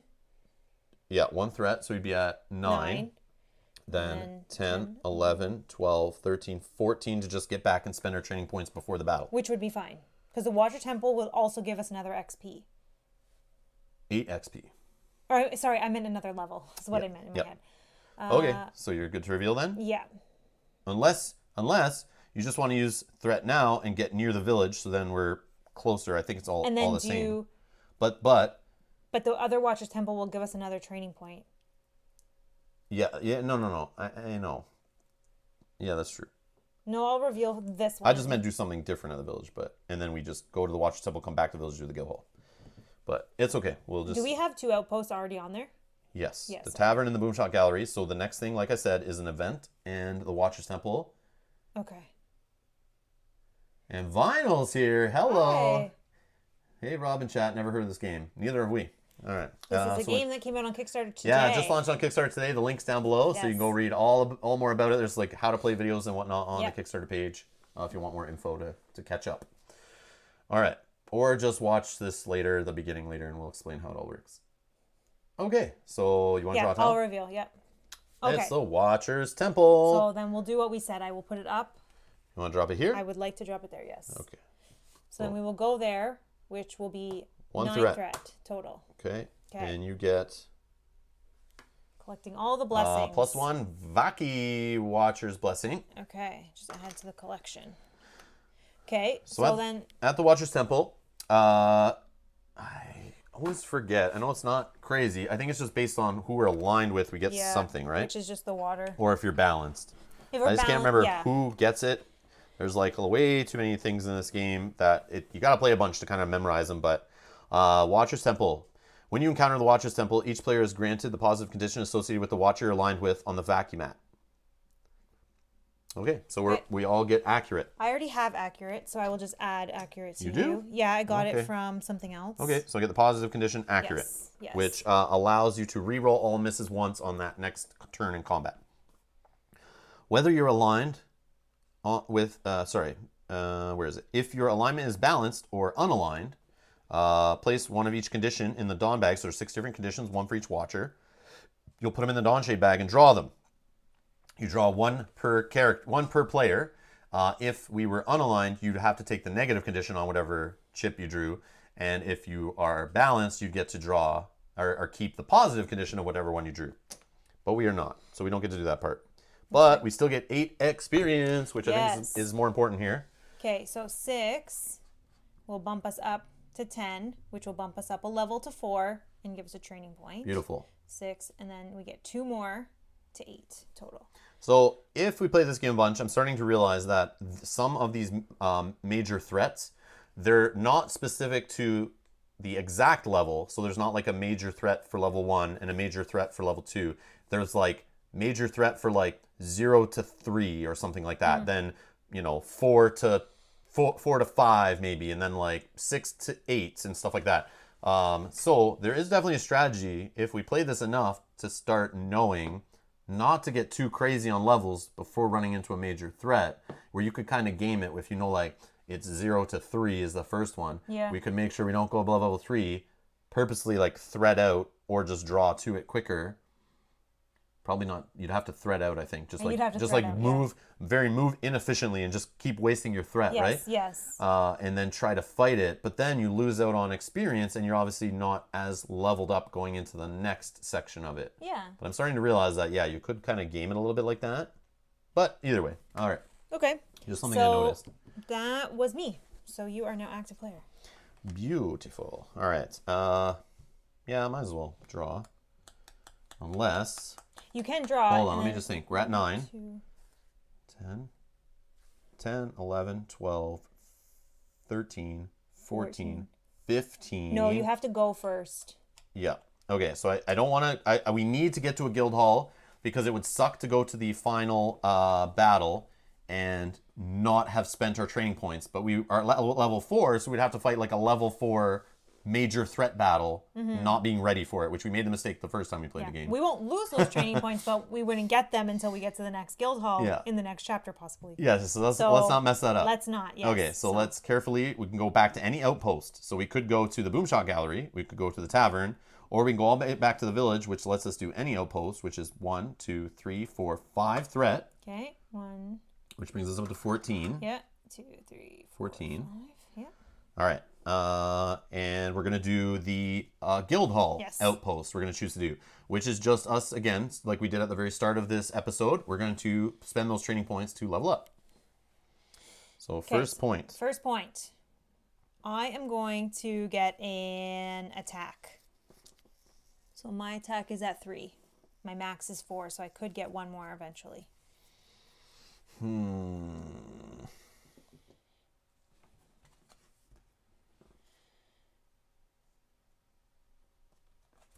Just looking at my skill dice as maybe an option here. Yep.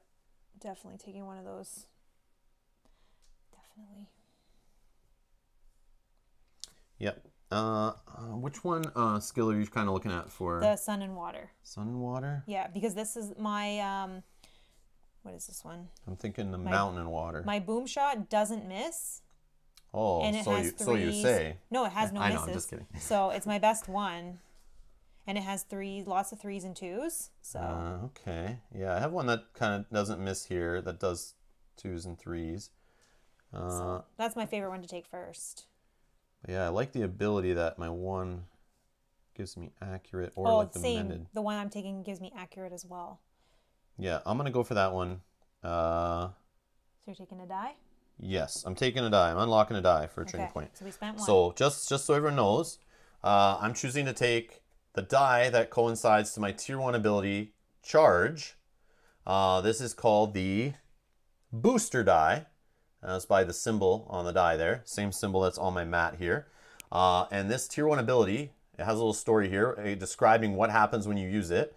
But the more important thing that I care about is here, you spend this Vaki, and then you get to roll that die, and it tells you what the booster die does. Number of damage, so on the pips on here, it will do number of damage, but there's like lots of misses, unfortunately.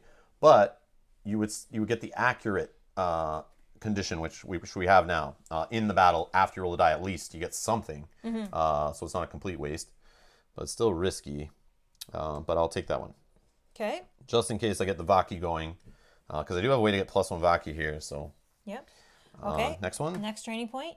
I'm going to get my die, which is my boom shot die, tier 1. So this one uses sun and water. Also gives me accurate. So I'm just going to put these cards down here because I'm not using them right now. I'll take defense for my second one. Okay. We got our third point. I'm going to take an item. So I'll be able to hold 2 items.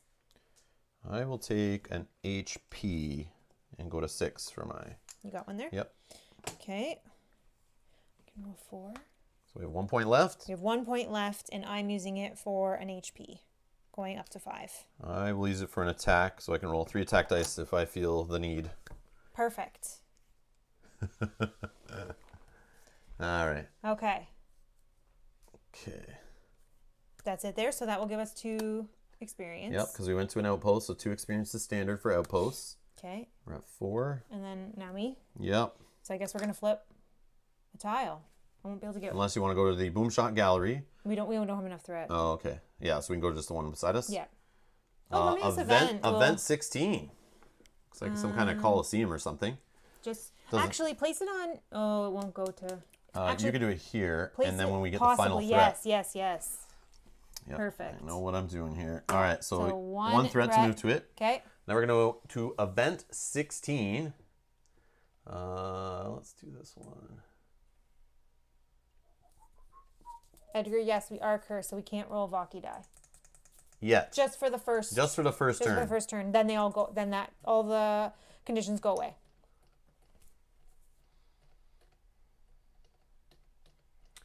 Apologize. Just event 16, I said. Is that what it was? Yeah, event 16. All right, ready? The Wandering Cog.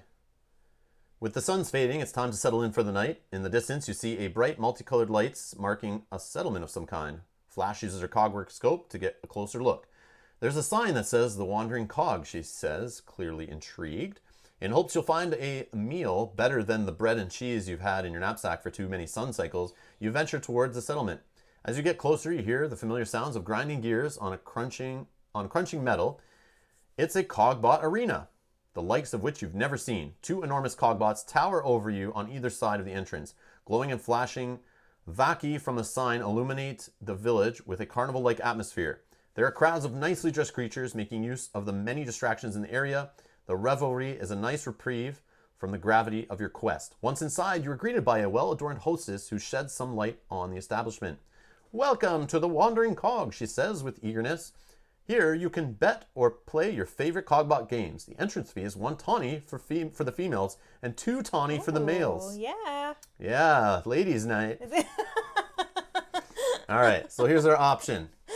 You guys let us know what you want. Just drop some numbers in the chat. We'll kind of tally them up quick. Do you want us to pay the entrance fee? Or are you going to revolt because you're like, they're sexist and they made it cheaper for women and refuse to pay? What do you want us to do? Pay or not pay? We can pay. We have the money. So, well, they're all you guys mad. are jerks. I see what you're, yeah. They want us to see the refuse. Yeah, it's an overwhelming 2 here. I have a feeling that's bad, but I love you guys for doing this to us. It's great. Let's make it more entertaining for you. I like the way Brian goes and drops a 1 in there, like hoping just to be like, maybe I'll change their thoughts here. All right, so we're going with a 2. We're gonna refuse to pay. Stick to your principles. Yes. I like a deal. Yeah, she came with a coupon and I got nothing, so like I don't want to pay. All right, so let's go. Oh yeah, let's do it in the book. Or let's do it on the thing. So let's see here. So we scroll through. I said option 2, right? Yep. Thinking better of spending the evening playing games instead of getting the rest you need for the path ahead, you thank the hostess and begin to walk away. An elaborately dressed Tigu with an entourage stops you. Batarakan way out here at the Wandering Cog. He reaches out his claw in greeting. I'm Thorndash. I don't think I've ever seen one of your kind play cogbot games. You any good? We haven't lost a game yet, Ash says resolutely, trying to look cool, but only making himself look silly at his obvious exaggeration. Well then, you seem to like a safe bet, responds Thorndash casually. I'll tell you what, I'll front your entrance fee, and if you win, I'll split the pot. Or we'll split the pot, sorry. If you lose, no harm done. It will be entertainment enough to witness your first loss. Thorndash looks at his entourage, who chuckle nonchalantly in response. Read The Wandering Cog continue. The Wandering Cog continue. With so many wonderful distractions, it's hard to know which cogbot challenge to play. You'd like to play them all, but the look on Kimber's face reminds you there are more pressing matters to attend to. Oh, we have another option here. What do you guys want to see? 1, 2, or 3? Shall we play cog fighting? Or cog bashing, or cog rushing? So 1, 2, or 3. 1, 2, or 3. What do you want to see? We're not going to explain what they are. Looks like the rewards are similar. Some of you know what they are who watched our private Patreon stream yesterday where we were practicing this game with a more intimate setting. You guys have seen some of these, but you guys didn't even see all of these yesterday. So yeah. What do you guys want to see? Just based on description. We're fine. Okay. 2, 2, 2. 3. It looks like it's 2 so far. 1, 2, 3, yeah, it's 4, 2. 5.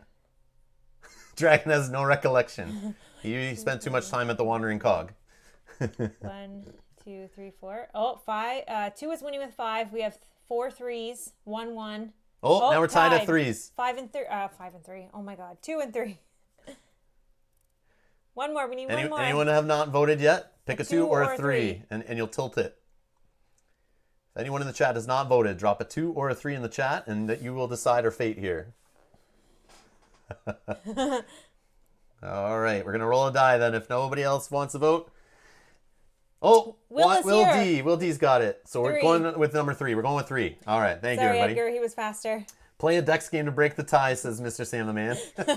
We'll play cog fighting to decide whether we play cog bashing or cog rushing. All right, no. So what are we playing? Sorry, 3. We're 3. All right, so cog rushing. Okay. So we see the succeed there. There's something about an active player getting 6 tawny and the non-active player tripling your bet. And if you fail, the active player gets no action.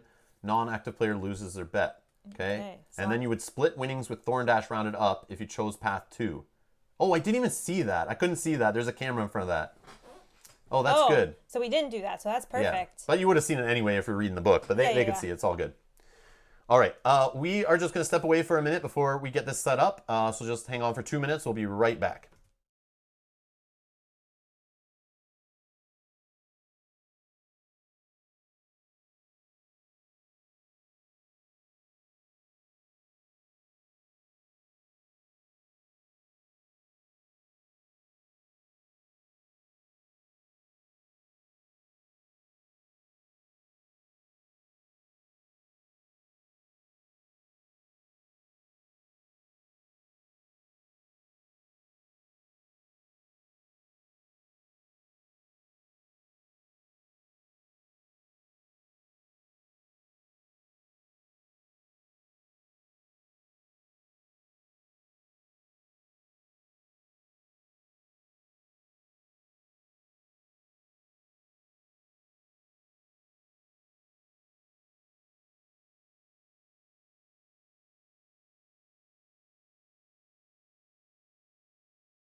And we're back. Thank you for waiting.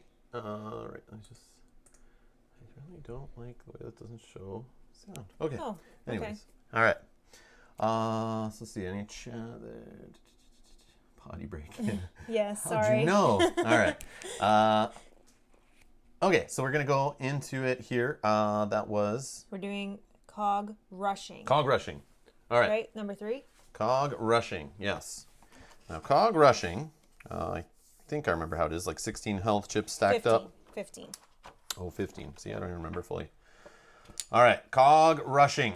Cog rushing is another mini game here. It's got some pictures in the book describing it. This rule book is very nice, by the way, and this is prototype again. Very thick pages, very nice. But again, we're here for the gameplay. All right, cog rushing. When participating in cog rushing match, a cog rushing match, one member of the kinship will defend against rushing cogbots sent from the other members of the kinship. The objective, active player, eliminate all rushing cogbots before they reach you. It's kind of like a little tower defense game.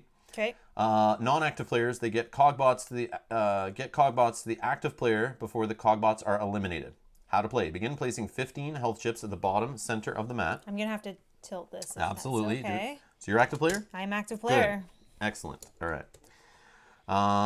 So this represents your turret, where the active player will be launching your cogbots to try to eliminate the oncoming cogbots before they reach you. Then create the battle stack of the oncoming cogbots by placing 6 cogbot drudges at the top center of the battle mat in the following configuration from top to bottom. So at the bottom, we're going to have a 3 HP cogbot. Okay. Then the next 2 on top of that are 2 HP. Just 1 is 3, sorry? Correct. 1 3, then 2 2s. Then 2 2s, then 3 1s. And 3 1s. Okay. Then you place your bets. Non-active players may bet between 0 to 2 tawny against the active player. I will bet 2 tawny. Okay. Okay. If the active player succeeds, all bets are lost. If the active player fails, all bets are doubled. Let the rush begin. The non-active players can either just deploy the top cogbot of the battle stack and place it on the 6 or 7 position here. So basically what I'm doing is every turn I can either choose to put a new cogbot out, or I can choose to move an existing cogbot. And as I'm moving these, we're alternating between turns, where Mel's going to try to flick a chip off the top and land and hit these cogbots to destroy them. And just make sure they don't reach these positions, where the next turn they'll move off and I win. If she destroys them all before any of them get off the battle mat down here, she wins. All right. Where is it here? So you try to eliminate them. There's stuff with eliminating, though. This is done by placing the cogbot so it rests halfway on and halfway off the top of the turret, and flicking underneath the exposed portion with your finger and launching it onto the battle mat toward the oncoming cogbots. If the launched cogbot comes to rest on or within 1 chip thickness away from an oncoming cogbot, it hits the cogbot. The number of pips shown on the flick cogbot represent the number of hits or damage it inflicts. If a launch cogbot hits more than 1 oncoming cogbot, the active player may distribute hits any way they choose. When the HP of an oncoming cogbot is reduced to 0, the cogbot is eliminated and removed from the battle mat. Next, the non-active player will continue to take turns one after another until the active player destroys the advance. We already read that. If the active player eliminates all the cogbots, you succeed. Okay, so let's get her done. Okay. So I don't remember who goes first. You, because I have nothing to launch at. Yeah, that makes sense. Woo! That's your first one. All right, first one. I'll go here. Does it have to go in? It doesn't have to go in number order. It just has to go like this. I can just choose. Okay. I'm Okay. pretty sure. Okay. It didn't say like move it down numerical order, I don't think. Okay. Sounds good. No problem, Hans. Thanks a lot. Okay. Ready?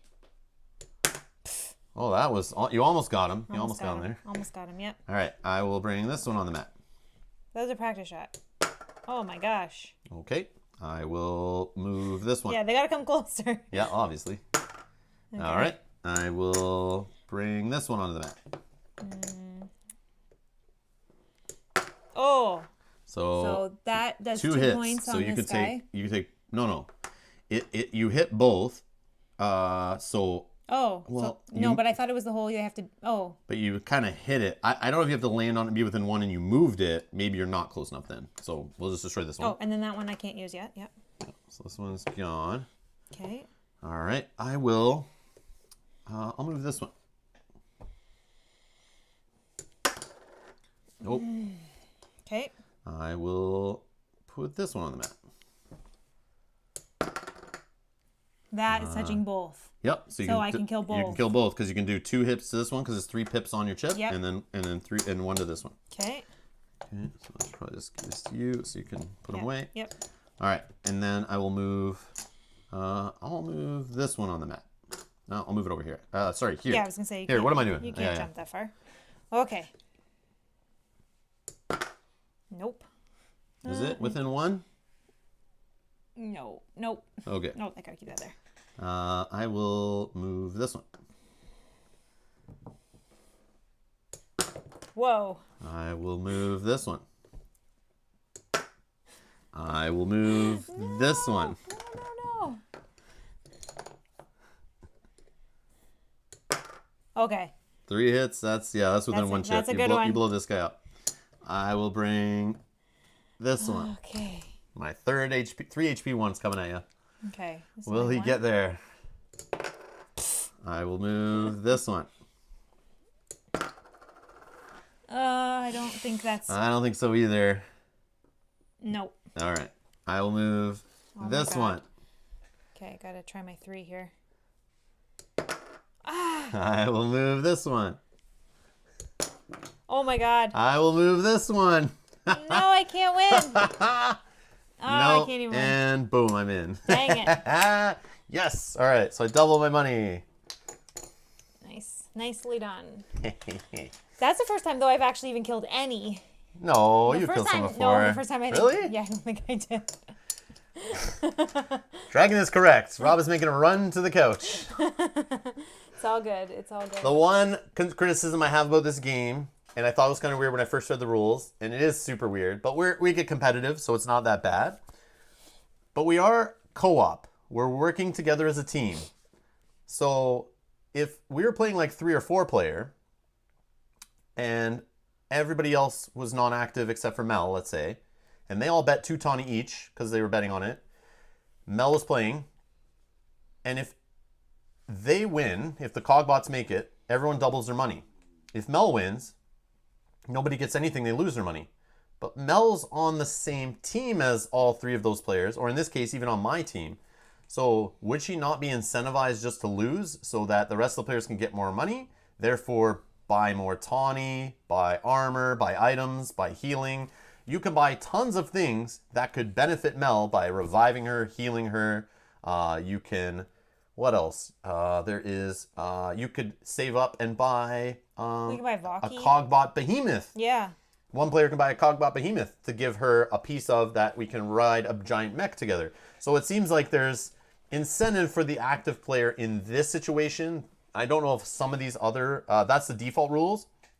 But in some of these situations, not here in the book. We need to get our rewards for this anyway. Yes, that's what I'm saying. It might give you different rewards, but let's check here. Yeah.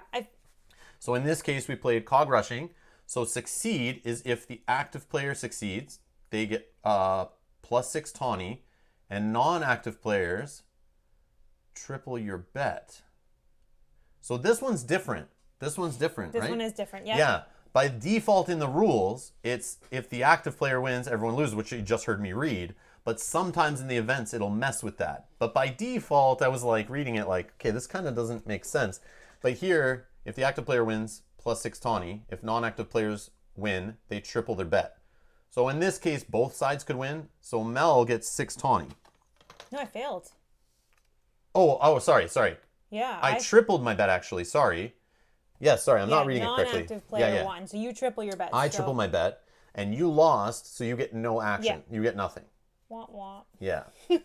So it's just saying it's like kind of weird, like. Yeah, you think it would be incentivized for me to win. Well, it is in this one. Well, to give everybody their money, right? That would make sense. In a 3 or 4 player game, just imagine, right? How like everyone would triple their bet. I don't know. That is true. I do believe here everyone gets nothing. I don't think so. Let's see. So I'm a non-active player and I succeeded. So I triple my bet. And for the fail condition, Mel being an active player gets no action. Yeah, so it's based on what side you fall on specifically. Which makes sense because it does line up with the rules. If one side wins, if the non-active players wins, they would normally double your bet, I think. Yeah. In this case, it's triple. So that's how we're going to do it. So I tripled my bet. I doubled it, but I should have tripled it. Yeah, so you should get 2 more. Yeah. 2 more.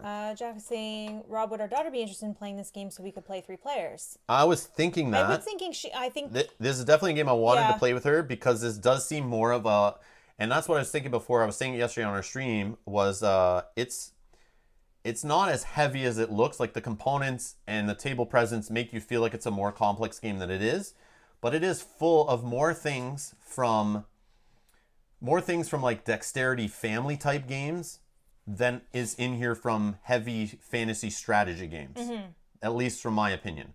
So definitely you could play this with, like we have a 10-year-old daughter. She could definitely play this game easily with us and understand it. And we have other friends who aren't as hardcore gamers that definitely could play this with us, but maybe not play some of the other heavier fantasy games that have giant table presence, giant storybooks, that kind of stuff. So yeah, it's a good question, Jack. But yeah, I definitely think she could play with us. Yeah. But I didn't want her to play in our Kickstarter playthrough where, it might take a little longer and then she's stumbling through the rules. But it might be good actually to play with a newer player that maybe I need to keep reinforcing rules on because then you guys would see what's up, but then it would just take a lot longer. Okay, so I was trying to trade in to get money so we can return some 1s back to the bank. He was saying, I think it means you lose 3 times what you bet. No, just the what? book. No, just the way that the book is worded.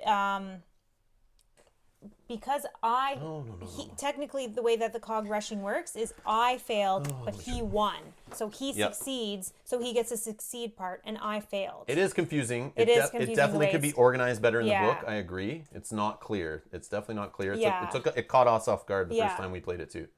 But if we go to the rules, which I'll show you here, if I can find it. Because this one we're playing separately, so there is a winner and a loser. Which I read out the rules, who active players and non-active players, and they're different, and who bets and who doesn't. Yes, Dragon, right. Rob won, so he would get 3 times his bet, exactly. And I lost, so I get nothing.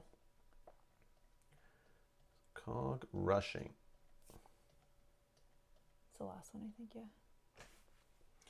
So for those curious, actually I'll put it here. So cog rushing. So objective, active player, which was Mel, she wants to eliminate the rushing cog bots before they reach you.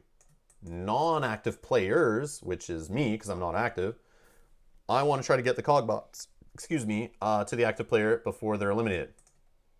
Okay. If the active player eliminates all of the cog bots before they reach the turret, the active player receives the succeed outcome, and the non-active players, myself, receives the fail outcome. If the active player does not eliminate all of the cog bots before they reach the turret, the active player receives the fail outcome, and the non-active players receive the succeed outcome. Yeah. So I probably just whizzed over this or didn't even read it. We probably didn't even read that part because... Yeah, because I just thought we'll show it when it happens. But yeah, sorry. Yeah. That's my bad. But as you can see here, it's fully clear in our situation. Yeah, we're not a team in this case. Active player, being Mel, if she won, which she did not, would have got 6 tawny. But I am a non-active player and I succeeded, so I read the succeed condition of triple my bet. Yeah. Mel failed, so she reads the fail condition of active player, which is no action. Mm-hmm. Okay, then... Oh, we get more stuff. We all get, whoever succeeds, as a group we get 6 XP no matter what. Yeah, no matter what. But I get 2 more tawny and Mel gets 1 tawny. Perfect. So, okay, so 6 will bring us to 10, which will level us up to 5 and give us a training point. And then, sorry, how much, Tawny? 2. You get 1, I get 2. Okay, that's fine. I'm just kidding. So you get for cheering on the earlier competition. I was not cheering for you. I was cheering because I left at the right time. So that's event 16 down. So now I'm active player. Yeah. So I have an option here. I can move back to any outpost. The problem is we're at 15 threat. Or I can just reveal the last tile in our quest deck, which we know is major threat. But since either I choose to do this and just flip it and we go to it all as well, or I decide to move back to an outpost, but I won't get to do that outpost because as soon as I move one space and hit 16 threat, we stop what we're doing and the major threat comes out on the map and we have to do it. And it goes to the village in that case. So you want to reveal this yourself so you can place where it goes. Otherwise, you're forced to just hit the village, and that kind of, might not get a Watcher's Blessing. So I will, of course, choose to reveal the next tile on the quest deck, which is Princess Peach's Castle. And we're going to throw this on this spot right here. So I can grab a Watcher's Blessing, which is a miss. Oh, so we both have misses. Yeah, we're going to throw these in the deck. That's pretty good. That is very good for us. Sorry, 1 second, Sakabra. We only had to split the winnings if we chose the second option, which you guys chose option 3. Yeah, you guys chose option 3 and gamed the game, which we're very appreciative of. So we didn't have to do that. Okay. Battle time? Yes. All right. Oh. What? No. You know what it was? We do actually split the winnings. You guys are correct. As I misread here. It's saying split winnings with Thorn Dash rounded up if you chose path 2. I don't think it means these. Path is from the first page. This is the path. See? Oh, we chose path 2. Yes. So you wouldn't. Yes, that makes more sense because you wouldn't know this in advance. So if you saw this on the page, that would really suck because then nobody would ever pick option 2 of which game you're going to play. Oh, I see. So yes, we owe him money. So you owe him money because I didn't win anything. That is correct. I owe him 3 tawny. I gotta pay this guy. So you actually made 1 tawny. Because you paid 2, right? I paid 2. I made 1, and then I made 2 at the end because that's what the location. Okay. So I still came out on top. Thank you so much. Perfect. Yes. I glazed over that, but yes. I misunderstood path and then that other option as the same thing, but they're not. So yeah, we're good. We got it. We got there. All right, let's try to keep this train moving here. So we are on to the major threat. We made it to the final battle. Yes. Grand finale here for this session. This is not the end of the campaign, though. We are going to be playing Chapter 2 on Thursday, 7 p.m. Eastern. Then Chapter 3, the big epic finale on Saturday this coming week, if you're watching this live or so shortly after at 1 p.m. Eastern. They're all on the channel, Rob's Gaming Table on YouTube. So youtube.com/Rob's Gaming Table. You'll see upcoming live streams. You can set reminders for them so you get notifications and don't miss them. Or just subscribe to the channel, hit the notification bell, and you'll get notified. All right. That's how you won't miss the rest of this playthrough. But don't tune away after this thinking, this is it. You'll want to follow up because there's better things to come in this game, I think, than the first chapter. Chapter 2, and especially 3, I like a lot more. They get more exciting. But we are going to do a major threat. Yeah, we are on level 5. We're on level 5, and based on what level we're at, we're going to go back to the purple section in the book here, which are the major threats. And like I said, they're grouped by level. So what'd you say we're on? 5. 5. So we will do level 4-5, major threat, the Ravage. So if you were lower or higher than that, you would do a different major threat. All right. Actually, we're going to do it on the screen because I want you guys to help us, choose our options. Mm-hmm.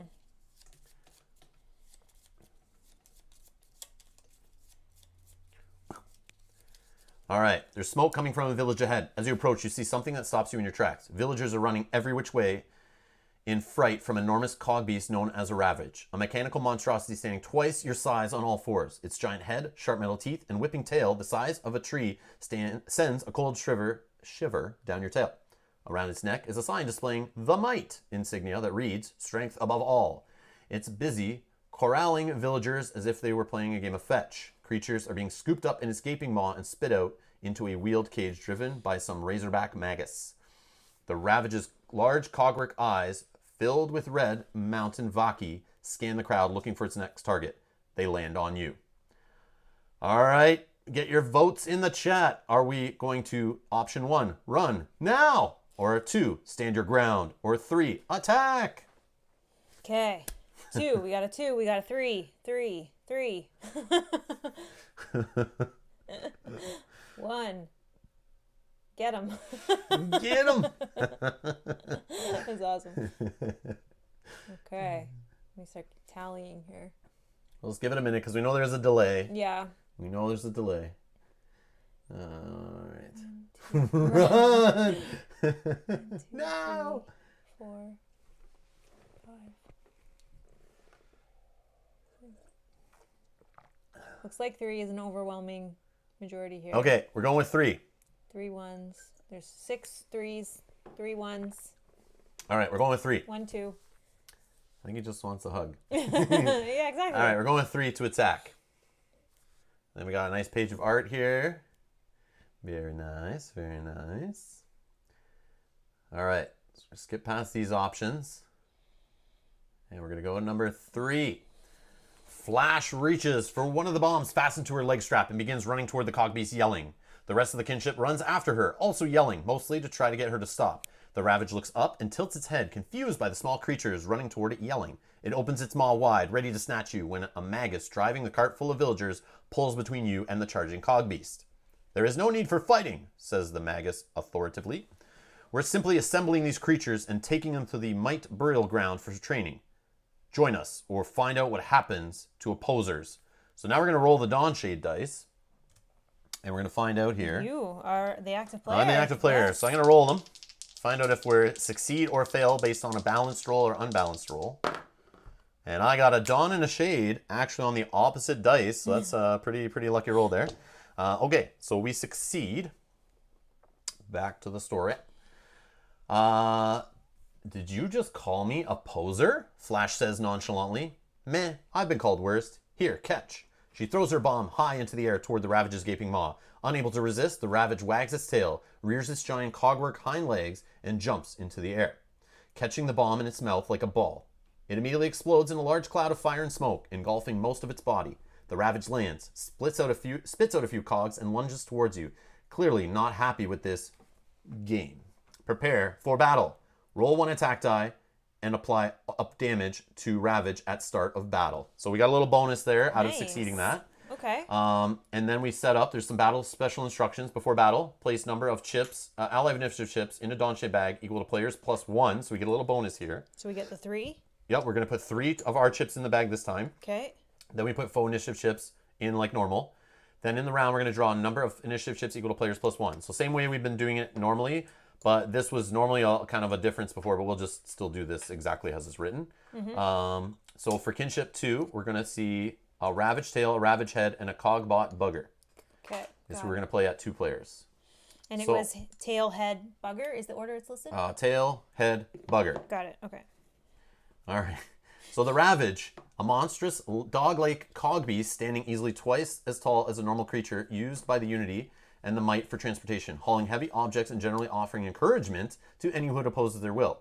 So the Ravage head, I'll do this so you can also see Mel, which she's stacking up some chips here, and we'll look at their stats in a sec. So the special for the Ravage head is a chomp. Ravage snaps its maw, crushing everything unfortunate enough to be in its way. Has a chance to do +1 damage, but target gets a save roll and rolls a Dawnshade dice, the same 2 dice I just rolled. Nice. On a succeed, normal damage happens. On a fail, direct hit, you get +1 damage. Its ultimate is called Ragdoll. The Ravage grabs a target in its maw and begins shaking it like a ragdoll. It gets to attack the target twice, which is That's disgusting. the worst. So we gotta get rid of the head. Disgusting. So head needs to go. Head needs to go. But the tail has a normal attack called Tail Whale. Ravage wags its tail in relentless assaults. It appears to be having fun with its new little toy, you. It rolls the explode die for its attack, which is that one that could hit the reroll option and keep rolling and rolling and rolling, adding pips together and getting really bad, or it could just flop. It has a special called Hind Kick. The Ravage thrusts out its rear leg, sending its target flying back to the ground. After resolving a normal attack, it rolls the explode die again and apply damage to target. Its ultimate is called Worse Than Its Bite. Ravage releases a deafening bark that releases a massive shockwave cone in front of its gaping maw. Kinship suffers stunned and blind, which I think we're already... No, we're cursed and blind already. Yeah. But that could happen in the ultimate round, which is 2. Remember, we start on 5, count our way down. Yep. Cogbot buggers, they're spider-like cogbots used by both the Unity and the Might for spying on and corralling the opposition. Though they are only lightly shielded, they are effective scavengers and use whatever they can find to build up their shields. They can turn from a nuance to a real threat if left unchecked. Their special is repair. The bugger activates a small welder and begins repairing itself. It will gain 1 HP if it rolls a special on its attack die. Then the ultimate's called Shield Stealer. This one is the worst. I hate this one. It happened to us once. We lost the battle. So it will activate a large magnet on top of its head, scurry around the battlefield, ripping all the shields away from the kinship and attaching them to itself. And this is the worst part. It takes all the allied shields and places them in the bugger's battle pack, ignoring max shields. So it ignores max shields. It just takes them all and puts them underneath it. So if we each had 3 shields each and we were maxed out, and it had already 3 shields, it would take both of our shields, and I think it gets 9 shields under it in that case. It does. And you just lose. Like, I don't know what you're going to do at that point, unless you have precise to bypass shields. It's the only thing I know. But then allies also suffer stunned. So not only that, the stunned, what does stunned do exactly? Can't roll defense die. Can't roll defense is that one? Oh, man. Yeah, that would suck. Like, that would suck. And we're not playing with the Razorback Might. That shows stuff here for other characters that if you're playing. And then we'll read the victory section if we win, or the defeat section if we lose. All right. So here we go. Major threat. We'll just put ourselves on the mat here. So the stats for the tail has 7 HP, no shields.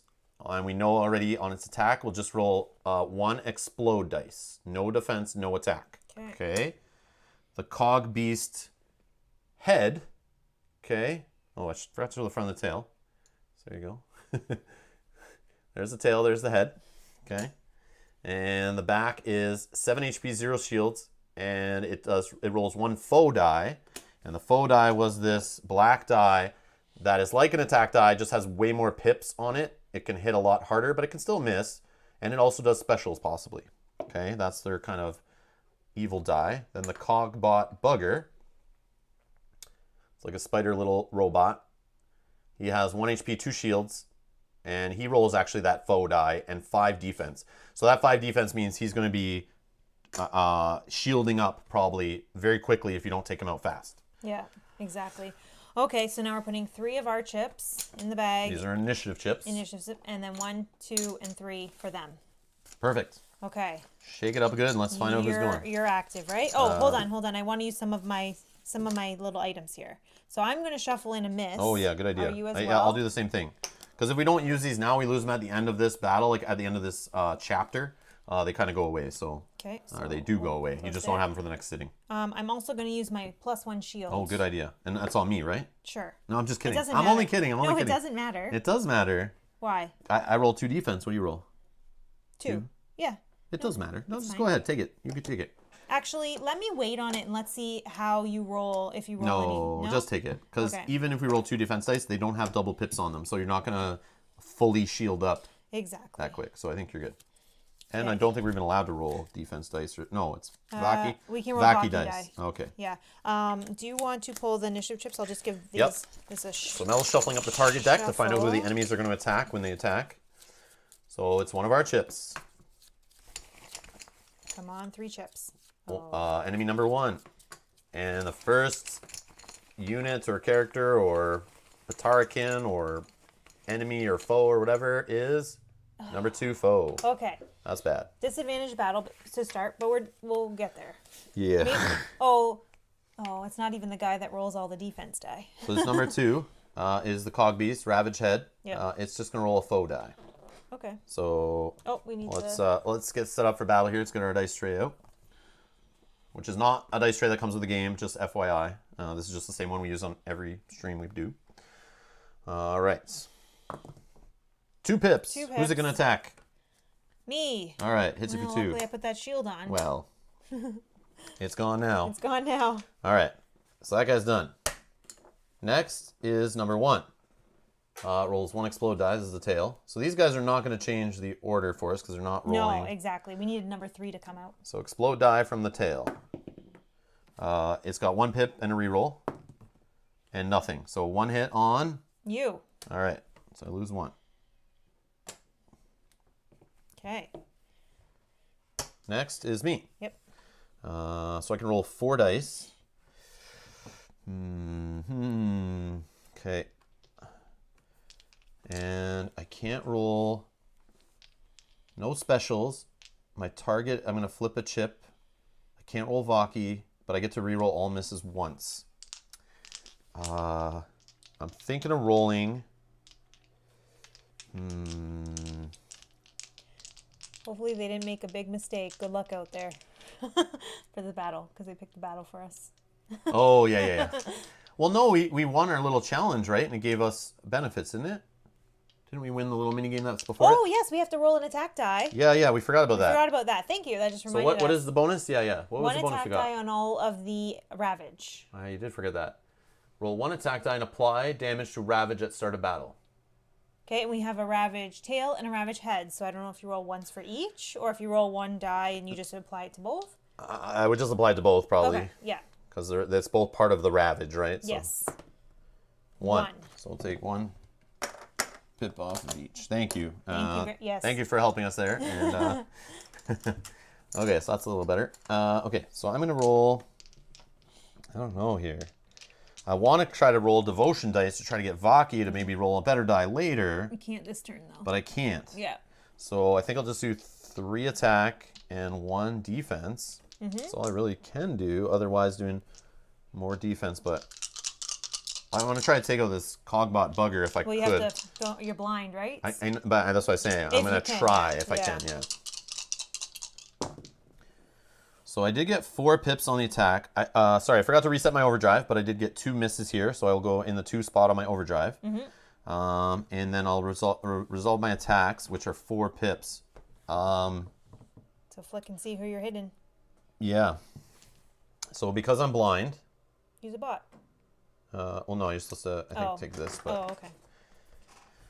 All right, so off the mat, I'm going to flick my chip. Whatever guy I land closest to, or the one I'm most on top of, or whatever, that is who my target is. I want it to be this bugger, so I could like really over flick and try to get it over there if I can. But if I hit one of these guys, so this bugger only takes 3 to get rid of him off the field, but I rolled 4 pips. You are accurate and get to reroll. Oh, I get to reroll misses too. Thank you. Dennis, thank you, you Lisa. for subscribing. Yes, thanks, Dennis. Thank you. Welcome. Sorry, I forgot to roll my misses first. Yes. I'm forgetting about all these. Like, yeah, I like to, when I do it, like lay them out. Yeah, I'll leave them here. Thank you. All right, so it didn't really change anything because the formation change is all I got different, and that doesn't do anything since I'm the last in initiative order. Okay. So I think I knew that's what was going to happen. So just kidding. All right, so let's go. But what I was trying to say, if I do the 4 damage to one of these guys, it takes more chips out of the equation. It does. And the head... Oh, sorry. Okay. So let's go. Okay. But that bugger is super annoying. Yeah, getting that bugger out of here, just gone, is good. Yeah, okay. Let's try. Nope, I didn't get it. But I am closer to the tail, I think, in this situation. Yeah, because you're on that side. Yep, so the tail is going to take 4 hits, which I'm still fine with. It takes away more chips out of their side. Hopefully he doesn't just... they don't roll defense. They don't roll defense, so they're not going to regenerate Yeah, so it's not too bad. Which is great. I really would have loved to take that guy out, though, but we didn't get it. So maybe that'll happen next time. All right. All right, round... And now all these are gone. Here you go. Oh, sorry. Yeah, you got all the stuff on your side. So round 4. Yep. I'll add these back in. Sakabra, yes, no school until September here in Ontario. Yeah, we heard that right before we started. It's Our awesome. daughter's very excited. It's official, yes. She'll be off from March till September if they go back in September. Yeah, it's crazy. Okay. 1. Just 3 pink chips, Mel. That's all you got to grab. Oh, come on! No, this one's going to be pink. I know Hopefully. it. Oh, it is. Yes. Nice. Okay, and I'm active. Sweet. Are you allowed to roll defense dice? Yeah. Yeah, perfect. Okay, so I cannot roll Vaki dice and I'm blind. Okay. I have 4 agility, so I can roll 4 die. I can roll 3 attack and 1 defense, or I do 2 and 2 to hopefully get a formation change. We can get that guy. I mean, they do have the odds. Yeah, but hold on, who is it? It's the tail. Is that good that it's the tail? Do we want this guy? The tail rolls... Just explode die. No, we don't want him to go. This guy rolls... Yeah, we don't want him to go. So maybe I can stay with don't this. try the formation change. But it might happen anyway. It may happen anyways, but... Okay. And I have to flick to see who I'm even hitting anyways. Yep. Same. There's 2 you could take out. Okay. So first for my misses. Reroll your grab your overdrive, then reroll. Oh, I forgot to get another overdrive. When I did reroll, I still had another miss. Oh, there you go. So I should be at 3 on my overdrive meter because the misses before and after you reroll misses still count. Yes. Another All right. pip. Oh, I did get formation change. Oh, formation change. Okay, so I did roll 4 attack. So again, I have flip your chip, and we're gonna find out who the target is this time. And I can do anywhere on the board, or does it have to be this way? Just be off the mat, so you can come from any direction you want. I can shuffle over if you need. We want the bugger, right? I think so. Yes, I got the bugger. Yeah, I'm sure. closest to him. Sure. Yeah, whatever. All right, so we take out the cogbot bugger. Yes. So we don't have to deal with him ripping our shields off if we had any later, or Okay. getting stunned, or him rolling and just getting like tons of shields all the time. Okay, so these are done. And rolling the faux die on us. Formation change is going to happen. Yep, I will let you draw. So number one's going to come out. You draw that because. Draw a pink one. Draw a pink one. That's number 2. Okay. So number 2 instead. 3 is gone anyway, so now it would have been fine. Because it just would have went back to number 1. Yeah, but I think I would rather have the explode die roll than the faux die, which now it's the faux die. So okay. Whatever. Sorry. Okay, you're done? Yes. All right, so now it's this guy. He's rolling faux die only. These are going to go to you. Faux die only. Faux die only. That's this one. Yes. Oh, and I do have a wild, so technically I could make it blank. If that is true. So this would get him 2 pips in a special. You could just make this a blank. I'll make it a blank. So it yeah, doesn't hit I'm anybody. down with that. So she uses her Wild Watcher's Blessing to just force this to a did nothing. Yeah, whatever die I want. Beautiful. So then yes. He's done. We're toying with these guys now. Yeah. All right, so now it's me. Yes. Mel throws her chips across the room. Yes, always. Warder 57. Thank you so much for subscribing. Welcome. Oh, I saw you're in the chat. Thank you. Thanks. Thank you so much. All right. So we will roll this point. This point, now you can hit anybody. So good roll, you take out the head. Bad roll, you take out the tail. I will roll a devotion die, trying to get some Vaki here to maybe roll my special die before this combat's over. And I'll roll 3 attack. I do have a +1 Vaki too that I could give you. I also have a +1. So perfect. Maybe we can... If maybe I roll 2 pips here, I can just use my token, get them all, and then maybe go again. Or, yeah, we can see. I'll just re-roll this half-cocked one here. Okay. So I got 2 more misses. So I actually go up to 5 on the overdrive. And only 2 hits. But 2 hits could take out the tail. Yeah, I'm going to take out the tail. Yeah. Yeah. I'll take all of it. He's gone. And then I'll take 1. Do you want my Vaki and use yours, and then you can take 3? And have everything you need for... Well, not if I don't go, because maybe you roll on a turn and you go before me and you roll a 2 or something, and then you use that for a third. Yeah. Okay. I wouldn't put it all into one player if like I don't go for 2 or 3 rounds, and we'd rather get it all into your mat instead. Right. Because we can use this anytime. I could use it on my turn or whatever too, right? Yeah. So I'll just take a water a Vaki, please. Okay. Put it on my mat here. And that, I think, is all I got. Okay. So it was you. Round 3. So that'd be awesome if we can take them out before the ultimate round. Yes. Yes, it would be. Because his ultimate... What was his ultimate? His ultimate was... The head was bad. He's the one that we wanted to take out. They're all bad, but... We're like, we have to take out the head first. And he's the last guy standing. Yeah. What are we doing? The ultimate is the attacks the target twice. Okay. But that's just 2 faux die rolls. So All it can only hit you for 6 total. Plus a special. All right. And the special does extra damage.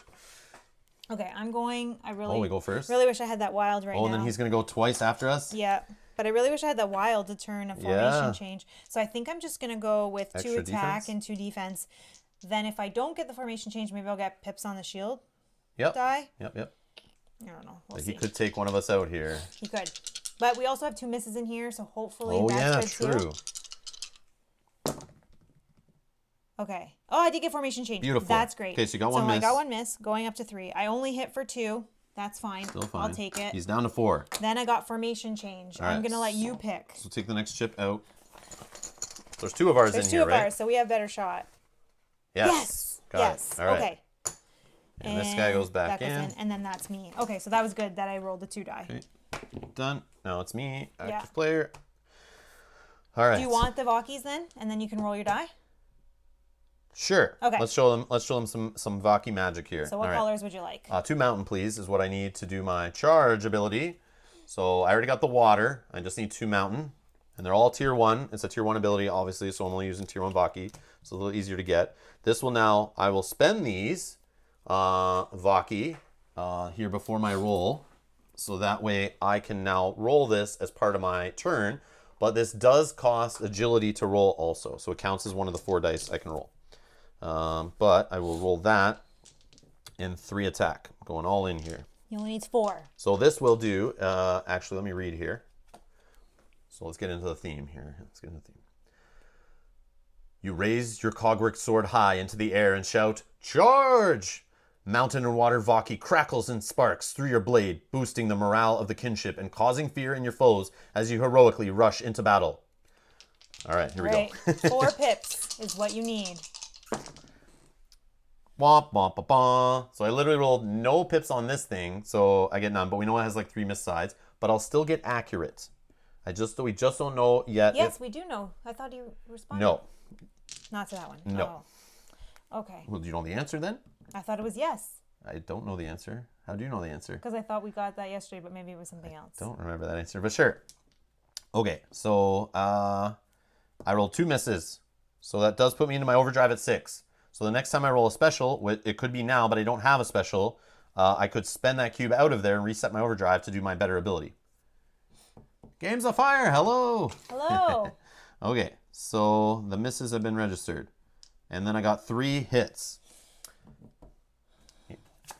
If only I had an item that let me re-roll a die. Let me use this instant item, put it in the discard pile, and re-roll my special die. Please don't miss. It'll probably still miss. Wait, I only need 1 pip? Yeah. Let me check the miss odds here.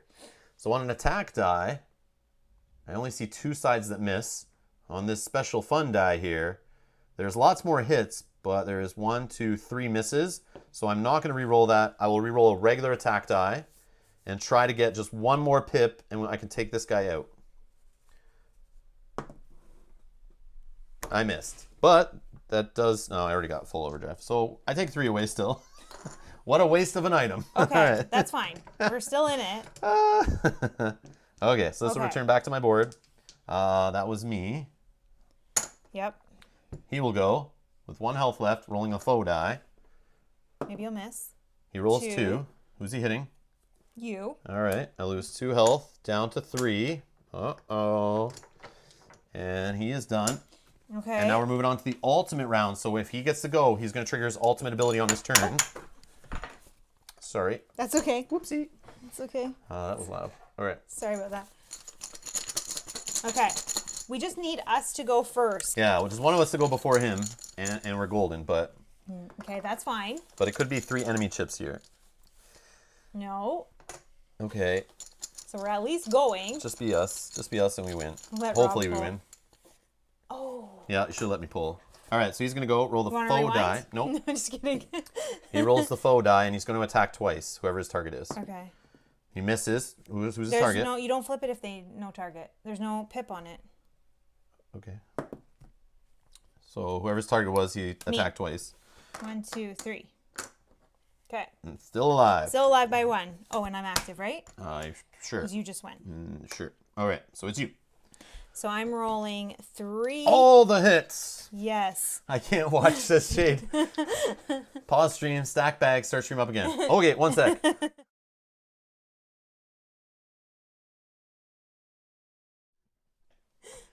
And we're back. All right. Okay. And we're back, and here's our die results. They're just need all. one. I just need oh, we one. just need 1. Okay, sorry. Oh shoot, we're back already. Oh, okay. Okay. Sorry. I'm gonna roll 3 attack, 1 defense. I just need 1. Just 1. And I got, well, that's... No, that's cocked. You gotta but I re-roll still that got one. one Nope, in there. re-roll. I don't want this. Okay, this I got cheating. 3. I got 3. 3 pips and a special, which would give you a +1 damage, so it's actually 4.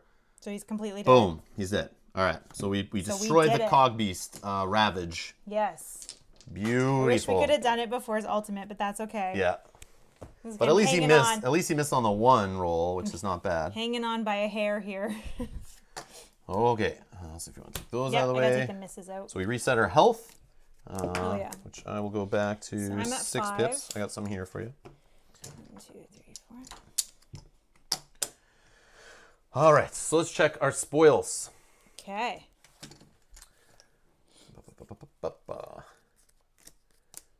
All right, so we read on victory. The Ravage lays in a heap of cogs and twisted metal. The Razorback Magus orders the villages to assemble what's left of him and put it in the wheeled cage. Some respond, others come to you and thank you for liberating them from the Might. It's clear the Might are gaining support despite their thuggery. You ponder why some of the creatures willingly allow the Might to rule over them for protection. You have much to ponder before this is all over. And that we don't read the defeat part, obviously. And then we get our rewards. So 14 XP. Okay, so I'm just going to do the 10 first. So that'll level us up, give us a training point, and we will go up in agility. Yeah, rolling 5 dice. Okay, and then we get 4. Takes us to 4 on here. Okay, then we get 5 tawny each. Sweet. And then we get to play a loot shoot. All right. Whoop, I'm dropping. So let's play item loot shoot. And today's item up for grabs here is Lesser Healing Elixir. Restore +3 HP to self or ally. Cannot exceed HP stat. It's a tier 1 consumable. You can buy it for 3 or sell it for 2 later. Or win it for free in a loot shoot. Or win it for free in today's loot shoot round. All right, let's grab our chips. Okay, come on. This is good. One of us needs. Well, what are we going to win today, Bob? 3, 2, 1, go. It is you definitely me. closer. Thank you. All right. Well, that's good. I like heal.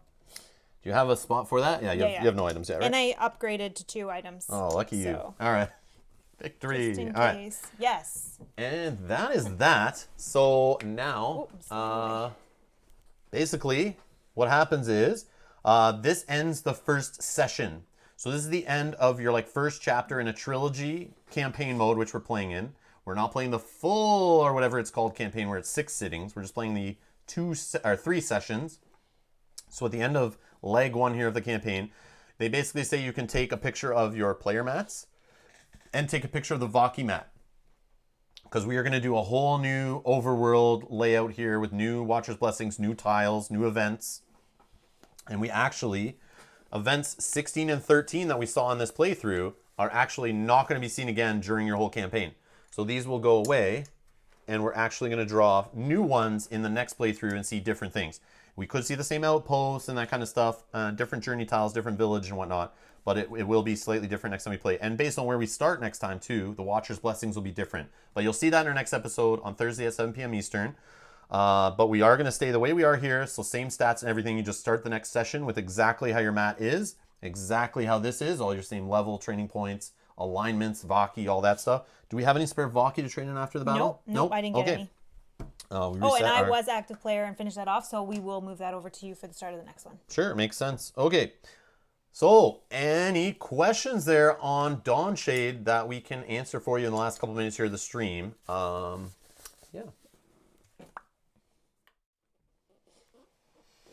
Yeah, if you guys have any questions, drop them in the chat. I don't mind answering. I'll give my final thoughts on the game after we finish our playthrough on Saturday. So I'll leave that for that, but I want to see it played through with the new rules, corrections and adjustments that we got sent last night. So we've played through this full 2 campaigns. So now we've played 7 total sessions of this game. We've seen it front to back twice now.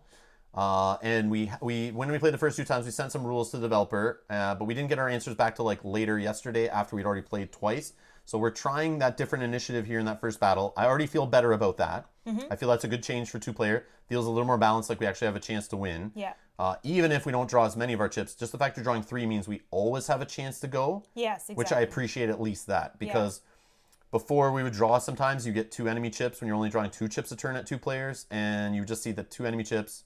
You don't get to go. Next turn, 2 enemy chips. You don't get to go, and you only have 5 rounds, and then it's done, right? So I appreciate the change to that for those who were watching our last playthrough we did privately yesterday. But it's fun. I'm having fun with it. I'll give it that. It's neat. It's different. It's definitely different. Yeah. It's different than I expected, that's for sure. As some of you may know, we are fans of another company that uses lots of poker chips, neoprene mats, weighted poker chips. But they also use heavy rule sets, lots of strategy, lots of tactics in their games, which is more of our cup of tea. I didn't know how this game played. I just watched some clips. All I could find was clips of this game being unboxed and clips of feedback from conventions of playing the demo. But some of our viewers said we should look into it because they're interested. So we want to thank the people over at Highborne Games for getting us a prototype so quickly. I didn't know about this game until earlier last week or whatever, or maybe a week ago. And they were super awesome to get us a copy really quick. So we could play it here for you guys during their Kickstarter, which is nice. I appreciate that. So it definitely is a different game than what I thought it was based on reading marketing blurbs, watching YouTube clips of convention footage from last year, and what else did I see? Yeah, that's all I could really find. Unboxings mainly. Pictures and unboxings. And I was like, okay, a giant box, fantasy art. Okay, I'm already in. I'm in. I want to see what it's about. And they're using poker chips and the health thing, and I like how Chip Theory does that. Chip Theory Games, the other publisher, that basically has built their company around that whole game mechanic or game aesthetic or whatever. And I do like that. I like poker chips in games better than minis. You guys know this on the channel. I love Cloudspire. I love Too Many Bones. I played many hours on the channel, many hours not on the channel of both those games. But those games have very heavy rule sets, lots of skills to remember, lots of traits to remember. And this game is not that. I expected it when I saw the giant logbook, but I didn't know what was in the logbook. And when I got the logbook, there is more story in this game, which is cool. But the rules aren't that crazy. And it's more of a lighter game, I would say. My brain doesn't burn after playing this game. No. There is some strategy. There is some brain burning from frustration sometimes, but that comes to me whenever I play games heavy, focused on luck, like lots of luck. Yeah. But again, in this first chapter, and I said it yesterday in our live stream to the few that were watching, the luck in this game can be mitigated. There is lots of luck mitigation in the game. It's just in the first chapter, you don't really go through many items. There's lots of items that can mitigate the initiative stack. You can change the initiative stack order. You can swap chips out. You can obviously saw reroll dice. You saw the wilds where you can change dice results. There is other stuff too. Oh, the cog bots you can buy later can help you roll more dice and change things, get modifications to dice. There's the conditions that change how things work. So if you set it up right and you're prepared before going into combat, which is a thing I like, you can be prepared in this game, go into combat, and mitigate the luck a bit. You can there's lots of different ways to do it, but you have to work hard and play properly and have a good strategy to get that done. And a little bit of luck also there based on the order of how your quest deck rolls. So there's lots of luck. There's luck at, right off the bat, there's luck at which quest deck tiles you pull. It can totally, there's luck right when you pick your starting position. Yeah. If you don't know where those Watcher's Blessings are going to go, there's luck there. There's luck hidden under that. There's luck in rolling dice for almost everything in this game. There's luck with dexterity challenges. Some of that's skill though. Dexterity, there's skill to that. But I'm not a fan of dexterity games really. But I do have fun playing this. I like how there's dexterity games in here. And they don't throw too many at you in a sitting. But when I read the rules, I'll be honest. When I saw the rules and there was dexterity challenge after dexterity challenge after dexterity challenge after dexterity challenge after dexterity challenge, there's so many. I was like, oh my God. There is pages and pages of them listed before you even get to find out what combat's like in this game. And that worried me. Combat's cool, but you only do 1 or 2 combats in a session. But you may do 2 to 3 or 4 mini games in a session. And I'm counting the gambling at the tavern as a mini game. I'm counting loot shooting, which is super quick, but it happens if you win a combat. Yeah. There's cog rushing, cog bashing, cog fighting. You didn't see any of that. There is, what else is there? There's a boom shot gallery. That's another one. So there's not a ton, but there was just a lot. I was just reading through them a little daunting that the most of the rule book was built up of minigame challenges. But again, you don't play as many in a playthrough as I was thinking you do. So it's interesting. So speaking of that, Lisa has a question. Do you believe at some point the little games will stay fresh or be annoying at some point? I guess if you kept playing the game. It depends. In Too Many Bones, you play through it and it's lots of combat. And you see only sometimes you'll see those dexterity challenges. Sometimes you see more than others. Sometimes you play through a whole playthrough and you see none. And they're fun when they come up because they're to me, they're fun when they come up because it kind of a change of pace. Sometimes if you use the same one every time you sit down and play, you're like, oh, this one again. Or you just get good at it and you're like, oh, let me just flick my die and hit that one chip stack. Okay, I'm good. But I do like those spicing things up in Too Many Bones. And I think in this game, right now we suck at them all. So for me, I'm competitive. I want to get good at them all. Yeah. I can't answer to you because I don't play many dexterity games more than once or twice and I throw them away because I'm not a dexterity fan. I'm not a fan of games that are based all around dexterity. I like some games like that, but I can only play them once a year and just a little taste. Or I'll play them with my daughter just because I really want to play a game when she was younger. I would just give in and play dexterity games because that's what she liked to play and I would play them. But they were not my pick off the shelf. But that's just my personal taste. But this game is mixing them in kind of a fantasy game that I kind of like. And it's kind of fun to play them. They're kind of thematic. And I do want to get better at them. But yeah, it's your personal preference. I can't say They're fun so far, but we haven't played a lot of them, and I'm not good at them yet, but I want to get good at them. So then that kind of goes to Shade's question. Do the mini games feel like they take you out of the flow of the game, or are they fast enough that they feel okay? They're fast. I just stopped and read the rules here. We took our time because I want to make sure we played them correctly. Yep. Based on the current rules. But if you can do them quickly, they're super fast. That's the other thing. They're super fast. Yeah. Like if you just have your chips beside you, it's just like, okay, grab these chips. The Cogbot fighting is literally just you grabbing your Cogbot chips and flicking them, and they spin around the mat, and whoever's lands, like stops spinning last, wins. Or if one falls off the mat, it automatically gets disqualified.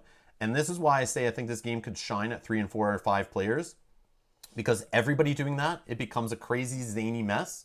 So in that case, I would say grab your beers, grab some friends who don't want to burn their brains but want to play a fun fantasy campaign, and bring them over, have some fun, and you can flick chips and throw chips and have a good time cheering, and then have combats and rooting your buddies on as they roll their dice, and then using abilities to try to mitigate their dice rolls and working together as a team. So it's that kind of game, but it adds like a little bit of party dexterity to it, which is interesting because I don't know any game like that. So I hats off to them for throwing all that stuff together, because I bet if you were designing a fantasy campaign kind of epic quest based on Japanese RPGs from the 90s like Chrono Trigger and Final Fantasy, I would not think dexterity. I would not try to jam that in there, but they did, and it's kind of cool. So yeah. Are the chips as heavy as Too Many Bones? Yes, they are. They are weighted chips, and if you go read on their Kickstarter page, I saw they are going to have weighted chip upgrades if you want to pay for them, for everything, including money, those conditions. What else was cardboard in here? There's something else that's cardboard that I don't know. The Watcher's Blessings. Oh, yeah. The Watcher's Blessings that we're putting on the map. These they have poker chip option for. If you want to buy poker chips of everything, all weighted, go nuts. The difference is, I noticed they have a Kickstarter chip tier for health chips being non-weighted. Just crappy plain ones, and the shield too. So I want to note we are playing with an upgraded health and shield pack. They are weighted chips. These don't come in the normal game. So just be wary. I saw that on the thing. So we're not playing with the proper, like, lower tier. We have some bling in our game, which makes sense. They're trying to show it off, right?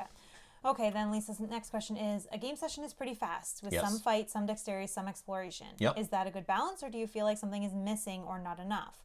She feels like, personally, the fighting's lacking. I feel like lacking fight here, personally. Yeah. No. Okay, so we're playing on stream. Obviously, it goes longer. You guys know this. We're answering questions. We're describing everything we're thinking of. But when Mel and I were playing this game, we timed ourselves every session we sat down. And we were writing rules, taking notes for rules we were confused about. We were looking things up. We were even pausing. We were even watching video clips from the developers to try to understand some games and sessions as we were learning it. Every time we played, we still played in like an hour and 45 minutes, basically every single time. And they say it's half hour per player. But remember, we're stopping and taking notes and stuff like that. So that adds that extra 30 or plus minutes on it. So when we're streaming, we're obviously stretching it out, but we feel it is, once you know what you're doing, a 2-player game, it only takes like an hour. Right. Maybe an hour and 15 minutes. And I feel like this is the kind of game you pull off the shelf if you want a little bit of an epic game feel, but not taking your whole night. Right. And you can continue it weekly with your game group. So if you want more fighting, you could just play your next campaign after, but I think it's a decent mix for 1 hour of play for 2 players. Okay. You're playing 2 combats, that's going to take up like 20 minutes, 30 minutes of your session. The other half is deciding what you're going to move around, where you're going to place tiles, what upgrades you're going to do, visiting all the places, playing a few mini games along the way, gambling, all that stuff. So you wouldn't want more battle tiles maybe mixed in? You could do that. There's nothing stopping you. If you want more combat, throw it in. But then that might throw off the scale of experience gaining to where you fight. But keep in mind, there is major threats all the way up to like infinity. So you can just play, there's battles that even go like to 17 level plus. So you can go higher than the max level if you do that, and you just want to find a way to get more experience. But this is just how it's balanced for this 3-session thing. So there might be other modes, you can house rule. But personally, I feel it's fine. I feel like it's fine for the amount of dexterity compared to fighting versus exploration is all balanced. But that's what this game is going for. It's going. Yeah. If I want to play a game full of poker chips and 90% combat, and it's going to take me 5 hours to play, there's games on my shelf I can do that with. It's a different game. I don't want the same game. So I'm okay if they decide to make it focused a certain percentage on combat and a certain percentage on everything else. That's fine. That's fine to me. It's not like Gloomhaven, we'd sit down and it's like one combat and a little bit of housekeeping before, plus setup. And afterwards, some housekeeping and teardown. But if you look at the most popular big epic fantasy game like that, you're sitting down doing one combat. What?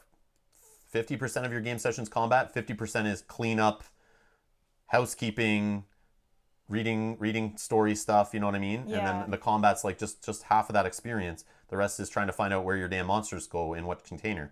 Right. So where's that damn tile I need that's this letter and this number or whatever. Right. So this game is not going to be for everyone, Yes, for sure. It's a different game. Yeah. So I see lots of people comparing this to other games based on its components. But I think that's because they don't know Yep. what the game is, because there wasn't a lot out there Yep. before the Kickstarter came out Yep. on this game. So hopefully... It's a different game. It's a different game. It's a different game. It's like, I know it's a weird comparison, but Splendor came out and made poker chips in games popular. And I believe it came out after Chip Theory was putting poker chips in games. Okay? Chip Theory came out. Nobody knew who Chip Theory was for a few years because they were making a game nobody heard about called Hoplomachus. They finally made Too Many Bones and they became popular, sort of popular, but they used this poker chip mechanic. But Splendor was the one who said, hey, you can put heavy poker chips in games and it's a cool thing. That was the first company to really make it hit.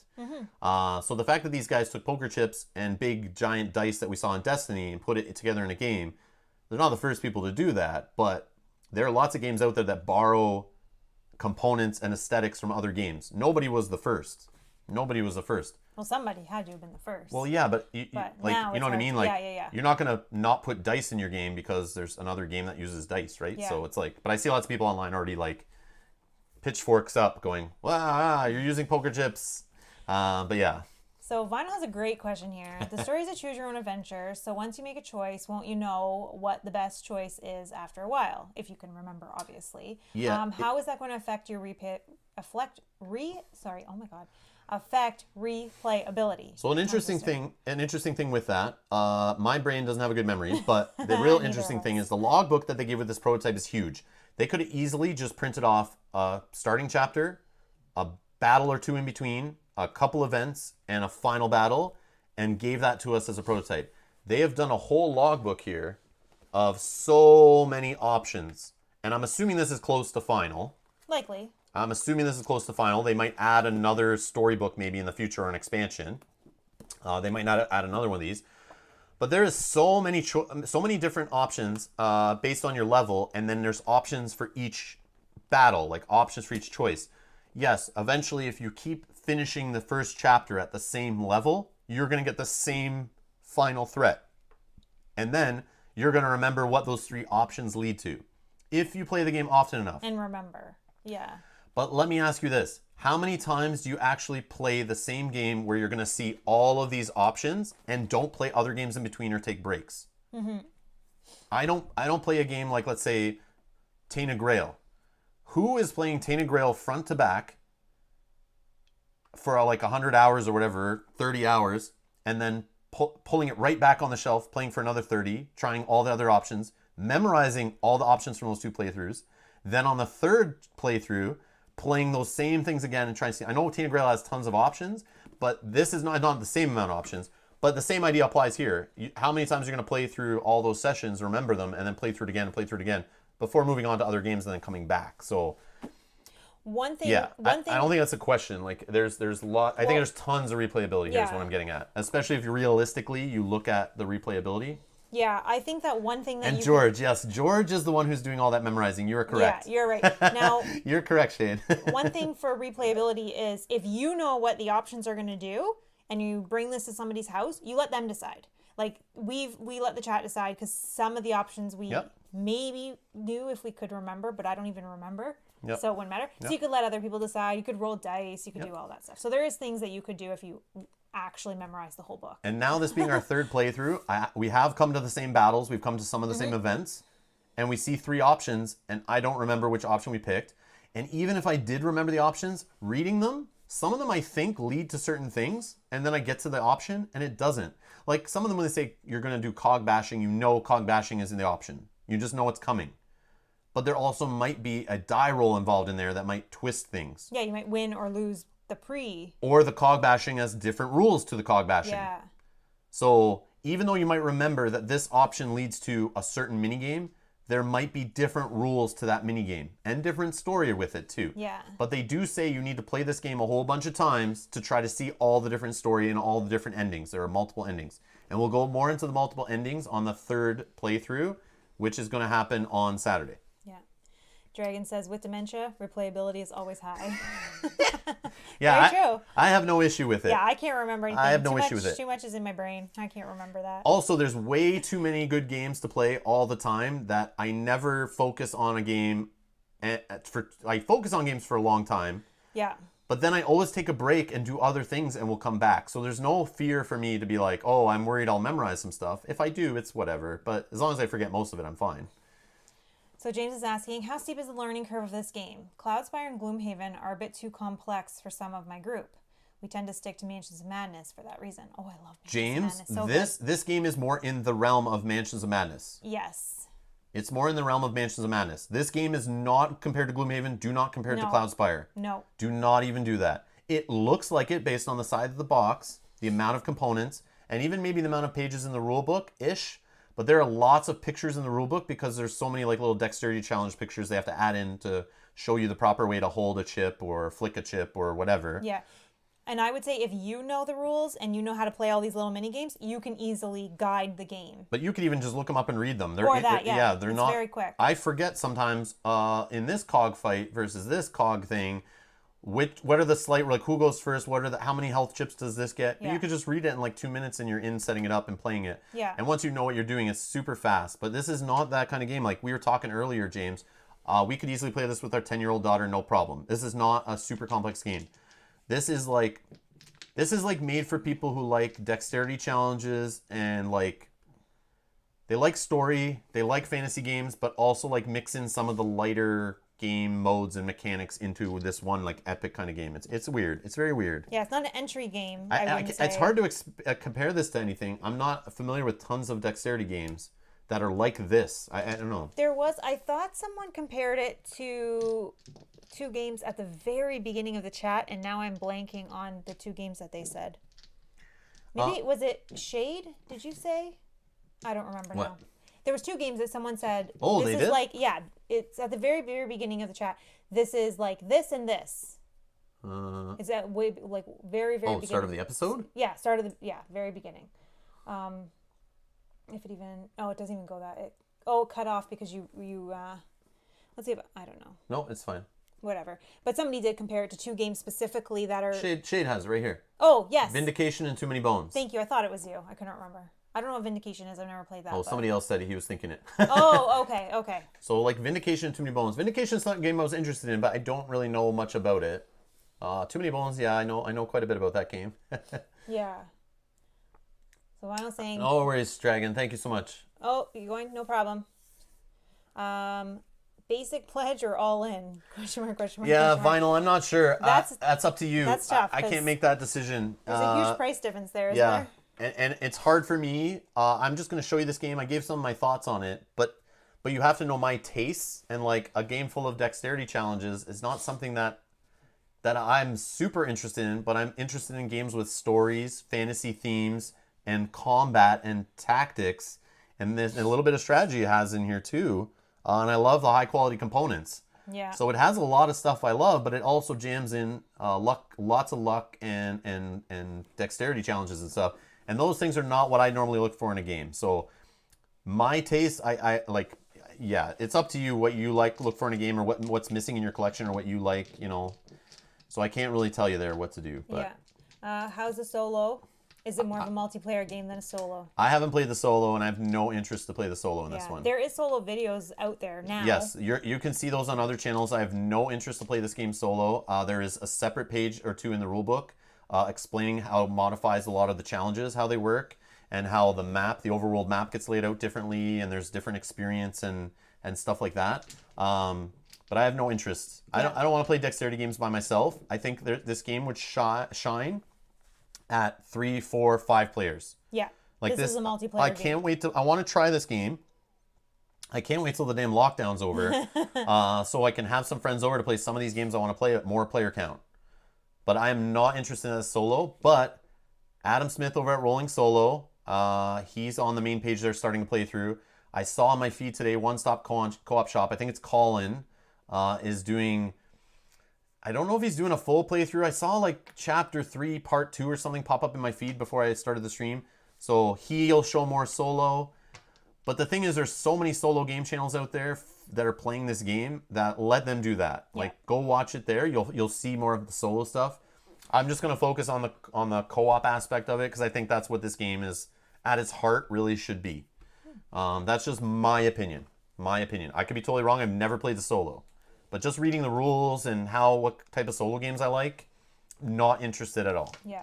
Lisa has a great question I never thought of. With cardboard and throwing the chips, will the mats get damaged over time? These ones are like super high quality, have like a gloss coating on them. I haven't seen single damage to them, and this is just prototype. Yeah. But there is a neoprene upgrade, is what somebody told me in the Discord today. There's an upgrade neoprene option. So I know that neoprene mats and poker chips go well together. I'm sure some of you do also. But the cardboard, yeah, I don't know. It's really thick and hard, and there is a glossy coating over it. But I guess it could over time wear out. I guess. But I don't know. We've only had it for like 3 days. But we've played, like you said, we played quite a bit on it. We've played quite a few hours on it. There's no dents or dings or anything in it yet.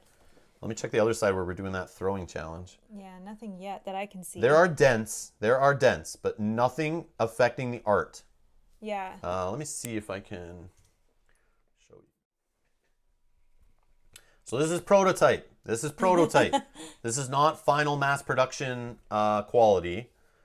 But if you can see there, between these two, there is some dents. But that could also have been from shipping. That might not be from chips. That could just be from how like it was packaged and maybe banged around as it was put together. Because I didn't punch this cardboard out. I didn't get this game fresh, brand new. This came from, I think, another reviewer or content creator. It didn't come like brand sealed, all punch out. It was already all punched out. So I'm assuming it was opened already.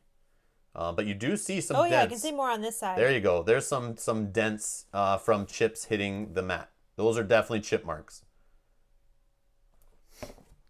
It's funny when you look at it like, oh yeah, that definitely dented it. So let's check here. Yeah. Yep.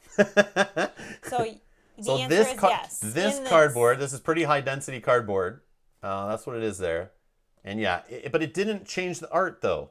Yeah, you wouldn't notice it unless you were only looking notice for because it. I'm holding it in light and right up to a camera. But I mean, I didn't notice it.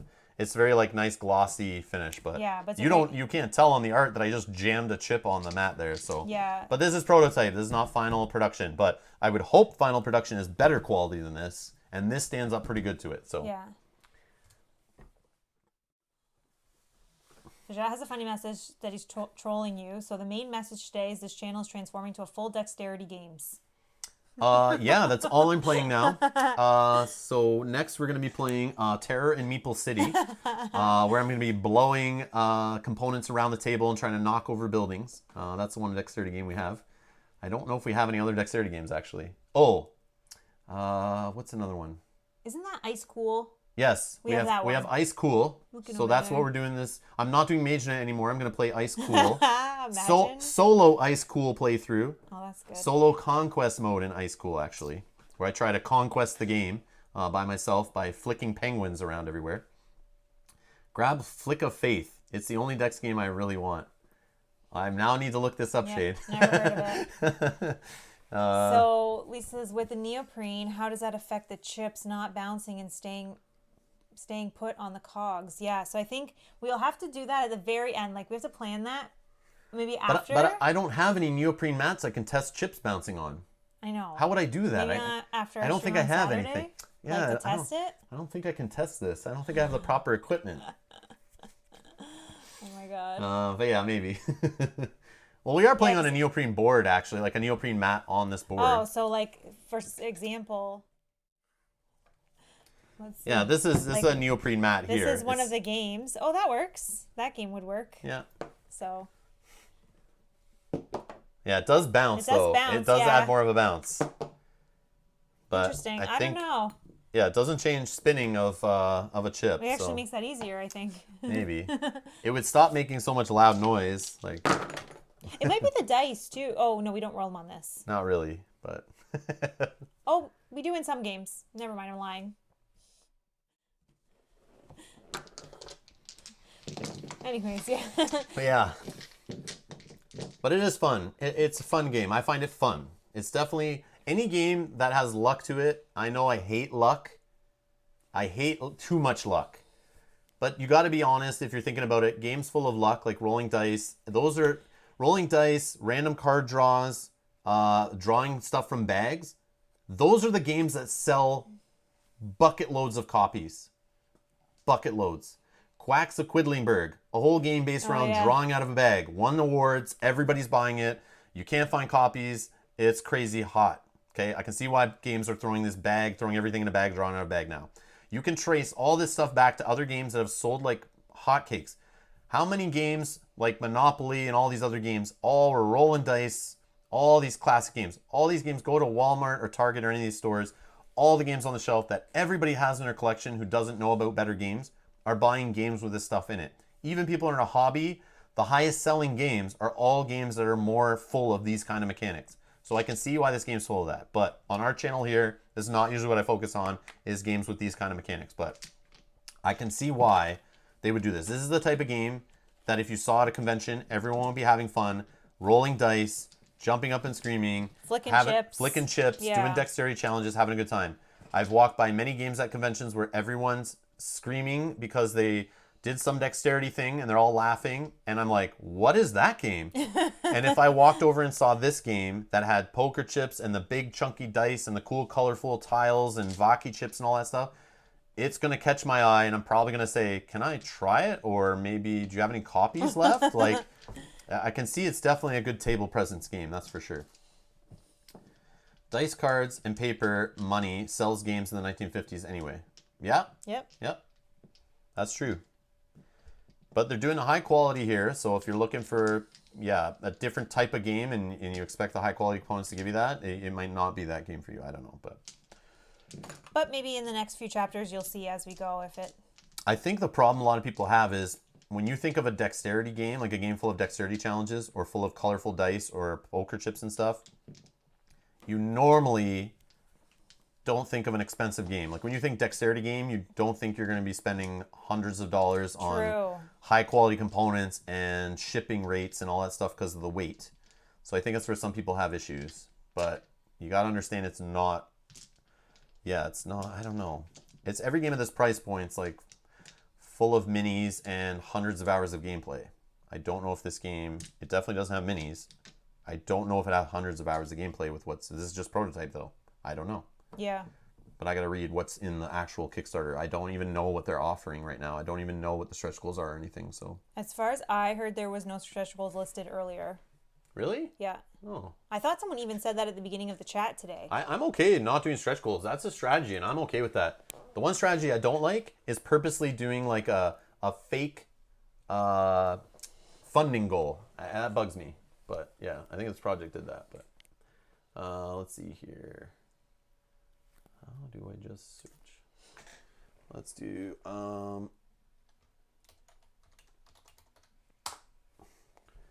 see if I can find it.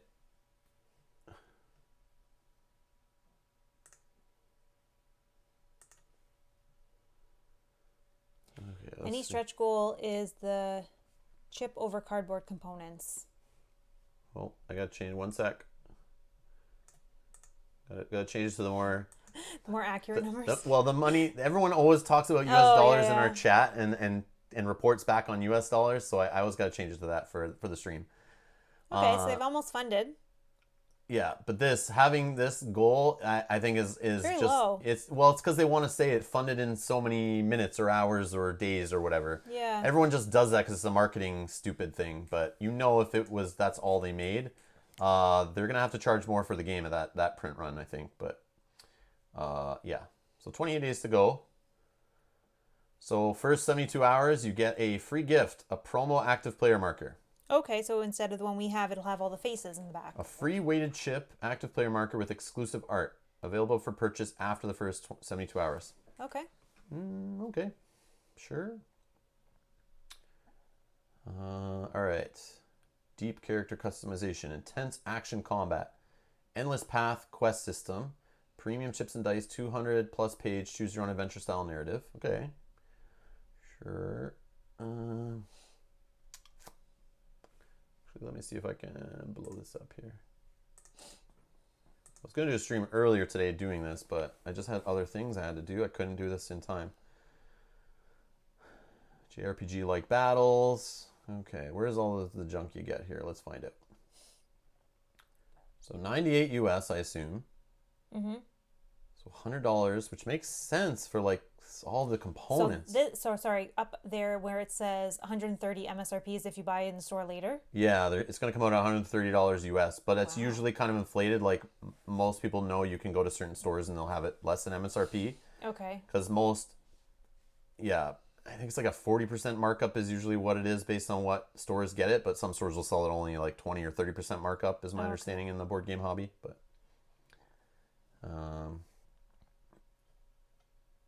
so base game, only 4 characters. Maybe it's going to be... Hold on. Did they say 1 to 4 players or 1 to 5 players? Yeah, I'm missing something here. Oh, 1 to 4. It's only 1 to 4, unless... Yeah. But weren't there 5 listed in every one of our challenges and battles and stuff?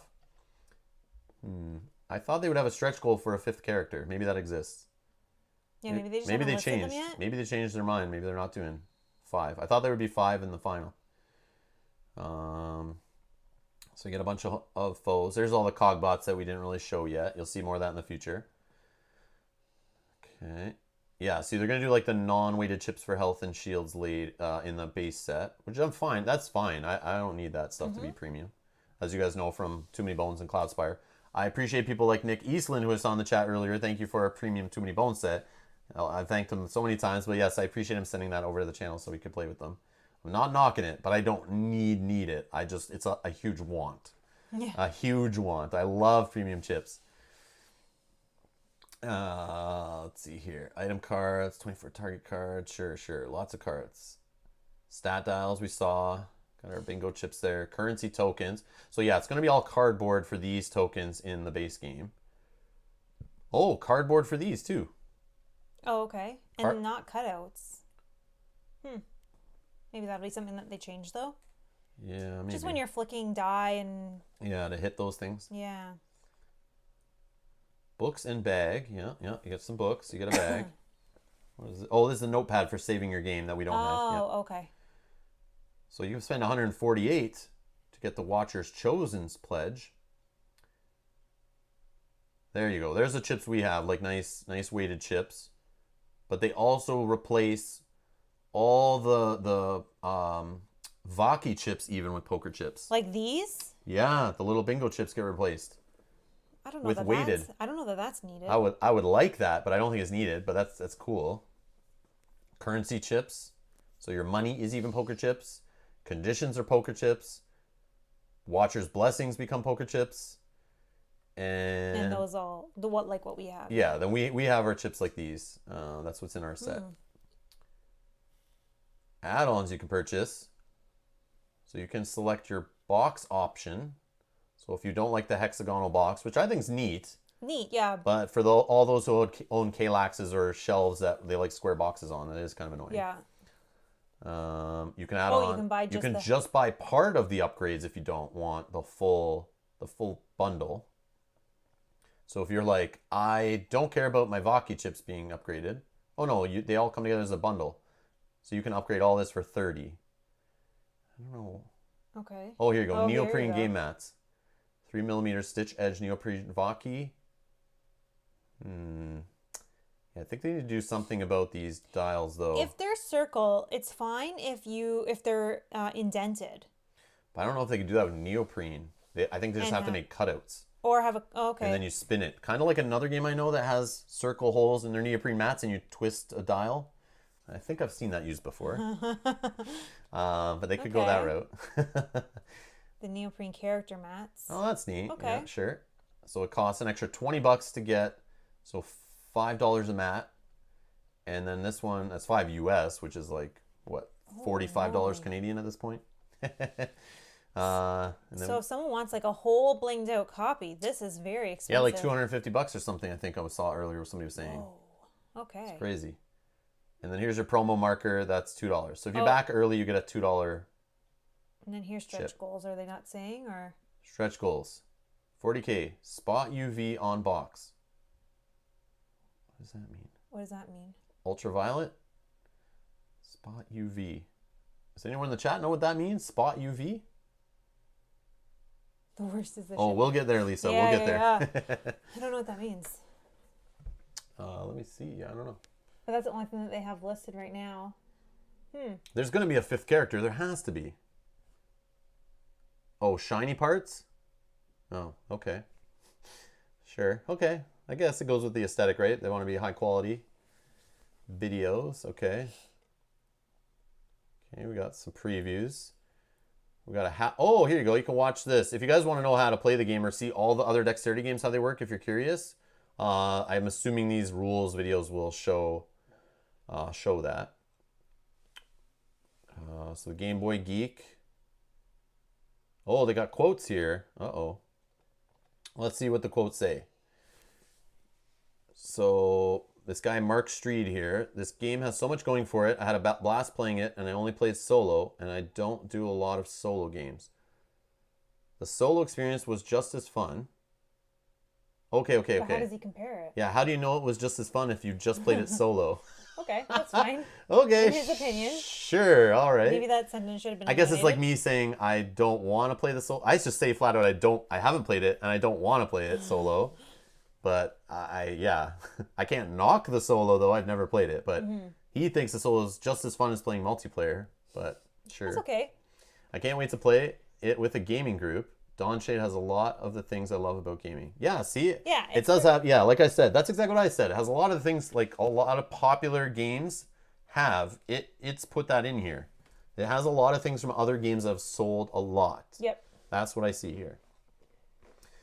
As the Patarican party, known as the Kinship, ventures around Dawnshade, completing quests, battling enemy factions, finding creatures, and playing bar games, they'll increase their powers and prowess in an attempt to prepare for the major threat at the end of the game. So she basically read something from the rule book. That's okay. Here's a quote from the rule book. All right. Okay. She's busy. Yep. She has no opinion on the game. Dawnshade is a cooperative, choose-your-own-adventure style board game where strategy, luck, and skill unite to bring you thrilling victories, agonized defeats, and different journeys every time you play. That's true. This is truth. That's true. This is truth. It's very true. It's not an opinion, but it's a quote describing the game. Yeah. I appreciate that. Yeah, that's real. Adam Smith, Rolling Solo, I think is a fellow Canadian. I can tell you right now, I am blown away at the production value. I agree. Yep. The artwork is phenomenal. I agree with that. I agree 100%. Yep. I really like the deep hexagon-shaped box. It looks fantastic from all angles. Yeah, the box is unique. It blew my mind when I pulled it out of the shipping box and put it on the table. I was like, whoa, this is intense. Like, it's crazy. Yeah, and the art's beautiful. But as I know from any boxes of other games that try to make a different shaped box or make metal tins, people always complain. Everyone wants a same square box and all look the same on their Kallax or whatever shelves. Yeah. And that's just a thing a lot of people like, which I can understand. So you can watch, see here, you can watch Setup, Chapter 3 playthroughs from Colin. Let's see what Colin says. If you're looking for a game with a high quality, solid writing and fun your entire gaming group or family can enjoy, I'd check out Dawnshade. Yeah, see, that's what I was thinking. More family. Yeah. More of a family weight game. But it looks like, you would just assume it's like a super complex, high strategy weighted game. It's not that. It's not that. And I think people were expecting that. I feel like they didn't get that message out ahead of time. This has to be the best prototype I've ever seen for a Kickstarter. I would agree with that. This is truly, truly impressive. From the heat transferred dice that are big and chunky to cool player boards that have slots for heat pressed cogs to an awesome bag and an impressive, massive logbook that is just glorious. It's incredible. Everything about this game, from the artwork to the quality of what you get, looks phenomenal. That's correct. Mm-hmm. That is correct. Okay. Oh, looks like Ryan Schoon from Man vs. Meeple here. If you're a fan of RPG adventures like Too Many Bones, Gloomhaven, or Mage Knight, you're probably going to. Oh, that's. I don't know that that's a correct statement. No. I highly disagree with this. Yes, and I agree with Lisa here. She's saying they're talking a lot about the components and not a lot about gameplay. I agree. And the company was doing the same thing. Yeah. They weren't. That's how I did. I tried to do my research before getting the game, and I had no idea how it really played. Not a single thing. I understood like, oh, it's based on JRPGs, but I didn't know enough until I got it, until I saw the rule book actually, and then I kind of understood. Oh, okay, this is not what I expected. But you only judge it if you're looking at something based on what you already know about games that look similar, right? Yeah, but I've played now all those games. Now I've played Mage Knight. Yes. And we both have played many hours of Too Many Bones, hundreds of hours. We played hundreds of hours of Gloomhaven. And like, I've played like 2 or 3. You've played Mage Knight 3 times. I've played Mage Knight 5 or 6 times. I would compare this to none of those. Yeah, this is not even in the ballpark of those games. Not even at all. Not even at all. And the people that are playing those games, no, not even close. This is for a different audience. Yep. I mean, they may like those. This is BS. But that's not the audience. This Ryan Schoon, he hasn't played these games, I don't think. I don't think he's played any of those games. I think he knows what those games are. I don't think he's played them. Even Vinyl says, even those 3 games that he mentioned are nothing alike. Yeah, agreed. Yes, agreed. Well, no. There are similarities with those 3 games. They all have thick-ass rule books, tons of rules to remember. You cannot take a break from any of those games for more than a month without having to read the rule book again before you sit them on the table and play. At least, unless you're like an android and can remember everything. But from my understanding is all these games, if you put them away for a bit, they have such huge rule sets, such deep systems that you have to like refresh yourselves before you get back into them. Yeah. This game, maybe a little bit, but definitely not like that. Yeah. But those games are all weighted in the same like class. They're all heavy amount of rules and systems and skills and traits and those kind of things to remember. And they all have like a lot of tactics to them. They're all heavy tactical games, I think. And high strategy. And there's high strategy to overarching strategy to all of those, yeah. Gloomhaven's more tactical though.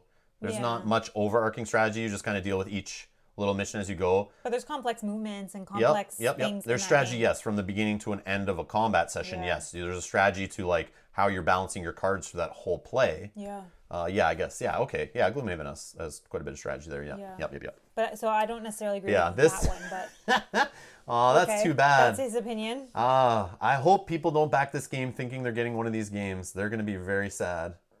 That's too bad. All right, let's see. Rob Oren here. Amazing. There's just so much to this game. The traveling, the battling, the race against time. It does so many interesting things. Incredible. Fantastic. These guys have been dead on and have put their hearts and souls into it. You can feel and see the passion. I can agree with that. It does so many interesting things. I'm still baffled at them putting certain things together in this game, but it does work. It does work. I think they got it. Like what they're trying to achieve here, they have. Just the marketing message is way off. Like they didn't hit it there, I think. But yeah, they did put their heart and souls into this. You can tell this is a labor of love. I'm not going to knock that at all. They did a very good job. They delivered. They did a good job of getting a great prototype out there, and me playing it and playing it for you guys. I saw within yesterday's playthrough, we did a full 9-hour stream for our Patreons, our producer tier Patreons, continuing to learn and refine our play on this game. And within the first like 20 minutes, people already in the chat understood exactly what the game was about by watching it played. But they were like, some of them were blown away, didn't expect what they saw. They were just didn't expect it based on what they saw ahead of time. So yeah, it's quite a different game, but you can tell that they did put a lot of work into this game and definitely made the prototype. You can show off everything in the game in the prototype, which is crazy. Like they didn't include just the base rules, not finished. They didn't include just one scenario or just for a quick. They could have included just like a couple dexterity challenges and a boss fight and made that the prototype. But they didn't. They went like all out, which I got to tip my hat to them for that. Yeah, you could take this to someone's house and they wouldn't know this isn't a full game. They're not trying to hide anything. Yeah. They're not trying to hide anything. They're not coming with like a 20% finished game and trying to get all your money. They have put tons of money into this project to show you what they're trying to deliver. And I think that they did a great job on that. So I agree with this stuff here. There is a race against time, kind of. I feel pressure from the threat track of trying to get as many things as I can get done before the combat. That's true. There is tension there before a combat chip shows up. Yeah, and sometimes we are having to make a decision on we're going to do this or this because we can only do one of those things. And here's the hungry gamer who likes to eat cardboard boxes. Is this like Too Many Bones? My answer to that is if you're looking at it and you're saying stacking chips and really nice dice, then yes, but that's it. This game is nothing like Too Many Bones. Dawnshade is definitely its own unique game. This I can agree with. Yeah. But that's funny. This is the quote here, but then up here, well, I guess this says if you're a fan of that, you'll like this, but yeah, I don't think so. Oh, Tantrum House here. It's a very rich lore and story that goes along with the entire game, says Sarah Meadows. Yeah, it's pretty deep story. I like that. Even though we were working together, it didn't necessarily feel like we were all following the same story. Really? There are even in the ones where you pick different options, you're still doing the same thing at the same place, roughly. Yeah. We all had our own goals and things we were trying to achieve. I think he played the wrong game. I think Will didn't put the quote for the right game here. We get some videos showing convention footage here. I think that's the one video I saw before. Yeah. People playing the demo. And Dawnshade is an epic game of epic proportions. When I say there is something for everyone in this game, I mean it. Storytelling, dexterity, dice rolling, item collection, exploration, etc. A game that everyone at the table will love. If you like those things, yes. Yep. Okay. And then here's what everyone's complaining about. The shipping. Ooh, $50 US shipping. Wow. That's insane. What is that right now? Let's find out. It's a lot. I want to know, because that is insane. Let's find out the current exchange rate. Oh, that's like $70 for the base. I could buy a game for that. I can buy an amazing game for the price of that shipping. Yeah. Let's look at other places. $70 for the UK. $80, $90. Wow. Wow. Everyone just ship it to US and pick it up. No, you can't fly. You're not going to fly from Europe to go to US to pick up a game, Mel. Crazy. Wow. That's crazy. $90, $80. Wow. Scroll up a little bit. What's all this? Oh, EU includes. Oh, never mind. Rest of the world. Oh my gosh. Holy. Wow. Holy. That's pricey. Wow. Plus $5 per add-on. Yeah, that's true. Is it really? Yeah. Did it say that? Yeah, look. Add-ons. Oh my God. And $10 for some. Holy moly. So at some point, can you make shipping match the game? If you add the right things together? Wow. Yeah, that's a little gross. US being 25 is like fine. Fair. That's a fair price. That's fine. But what I think they're doing is they're probably using somebody like Quartermaster Logistics to ship it everywhere in the world. So they just want to work through one distributor, and I think there's an update about that. Derek says they're passing those savings on to you. Oh my savings. Oh my gosh. Wow. That's very pricey. I didn't realize. Yeah, could they not like level it out, so like raise the US shipping a bit so they can like lower shipping of other countries a bit? I don't know. Rest of the world here, this is for Edgar. So it says shipping is $2 less than the game itself. Oh, more. $2 more than the game itself. Whoa. So you're playing like double price. I wouldn't pay double for this game. I wouldn't pay double for any game, really. Wow. Yeah, so they talk about the shipping here. Oh, Taylor's also, I'm in Australia. It's $137 for shipping. They have an update here. Hello all, and thank you all for the support of Dawnshade. We're floored by your response and feeling overwhelmed with positive feedback regarding shipping. We had a placeholder information for a few locations in our reward manager, and everyone backed so quickly that we weren't able to get rid of those amounts before they were locked in. This is not what this update said earlier, I don't think. Maybe it did. Maybe. Okay. I maybe read just this part earlier. Maybe I skimmed over that. We are working with Kickstarter on the problem to get rid of those shipping costs so we can manage them in the campaign manager after the campaign ends. Garlance, thank you so much for subscribing. Welcome. For anyone who backs and is automatically charged shipping, we will work one-on-one with you to make sure you have the correct shipping amount and that your pledge manager is handled accordingly. As for the high shipping costs outside the US, we hear you, and we understand they are higher than what you are used to with other game publishers. This is a function of us being a first-time publisher and currently only being able to ship to one central hub in the US rather than multiple hubs around the world. Due to the size and weight of the game and add-ons, the shipping costs on our campaign page are those given to us by our fulfillment partner. Based on how well the campaign does in terms of volume, we may be able to supplement these costs somewhat for backers outside the US. We will be monitoring this and will be as aggressive with shipping costs as we can. This issue is something we are aware of. Thank you for being patient with us as we work our hardest and fastest to make shipping costs less burdensome for non-US backers. We intend to ship to multiple hubs in future campaigns. We're just not there yet and understand if some backers would rather wait to back the game once we can offer more favorable shipping costs down the road. Please be patient with us as we grow and expand our capabilities. Thank you again for your support. I guess that's the thing. Maybe they're having trouble trying to negotiate with other distribution places, but I know a lot of first-time Kickstarters that would have, there's a couple places in Canada that you can just reach out to and they'll handle your fulfillment. You don't need to do it from the US. And I know lots of first-time Kickstarters that were doing that even 5-10 years ago. So Vinyl says, but they charge shipping along with the pledge. So if you pledge $100, they add $35 for shipping. So are they planning on refunding shipping charges? Well, they said they'll try to correct it. That's a little sketchy, though. I don't know. I don't know. I don't know how hard it is to update that stuff with Kickstarter. But I guess it's hard. Wow. I don't know. Oh, wow. Look at the FAQ. They have an update. Yeah. Will the neoprene mats fit in the box? I hope so. Minis, please discuss. Get out of here. I don't think you need minis. You don't need minis in every game. Please stop. Don't know. No. Oh, they want to know about the dexterity.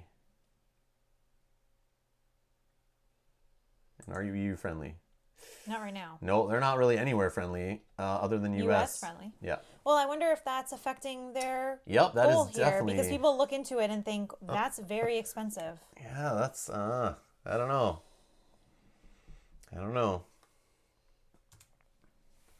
I'm not sure, but oh well. But again, it has an MSRP in the picture, so it should come to retail later. So if they get their distribution in order by the time it comes to retail, it should show up in local game stores, you would hope, assuming they order copies of it from distribution. But if they only have a fulfillment partner in the US, it might take a while for them to negotiate like distribution in other countries. So I don't know. I'm not sure how that all works, to be honest. So, but yeah, that's crazy. Anyways, hopefully they can fix it. Hopefully they can fix it and change it for the campaign. The campaign is 28 more days, so they have time. Yep. But we have to go now to grab dinner and throw it in our face before we stream in about an hour. Holy crap. That went so fast. I didn't realize time flew like that in our little Q&A segment in the end there. But we're going to come back. Actually, no. You know what we're going to do? I think we're going to move that stream. Okay. Yeah. I don't think we'll stream Aeon Zen tonight. I think we're going to bump it. Because this went a lot longer than I expected, but I'm totally enjoying this by all means.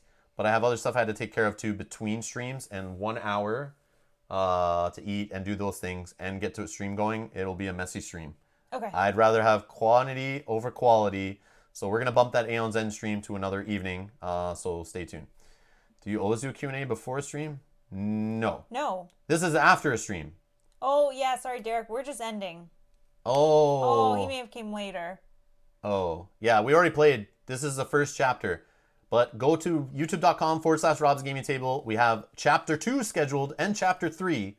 You can set a notification for those chapters coming up. So, yes. Sorry, yeah, we usually don't even do that. We usually talk throughout the stream, but because we were kind of focused. We were trying to just get the play done so people could see how it plays and then go get educated on their Kickstarter pledge. Because it launched today, so I know a lot of people want to see full gameplay of multiplayer, not just solo portions of gameplay, which are already on the page. So we wanted to kind of get some multiplayer out. So we just did it as quickly as we could, and then we would chat about it after. But tune in next stream, though. We're going to play the second part of this.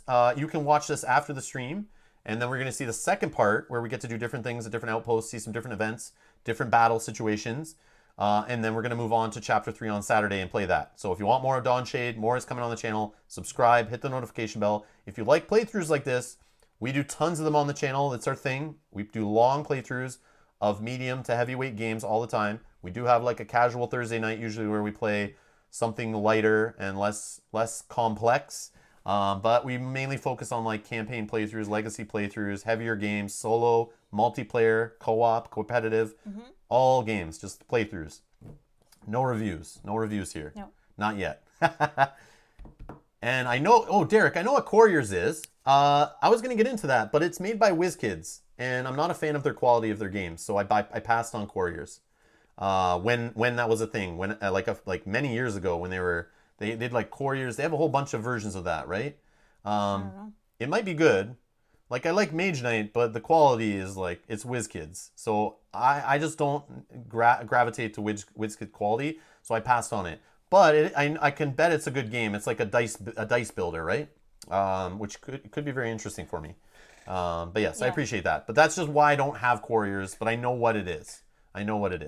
But thank you so much. All right. Anyways, that's going to be it for the stream. Thank you again to our Patreon backers for supporting us. This is the reason why we're doing this video. Thanks again to Highborne Games for sending us this prototype copy for us to play through on the channel and show you guys how the gameplay works to help make your own educated decisions on whether you want to back or not back or how much you want to back.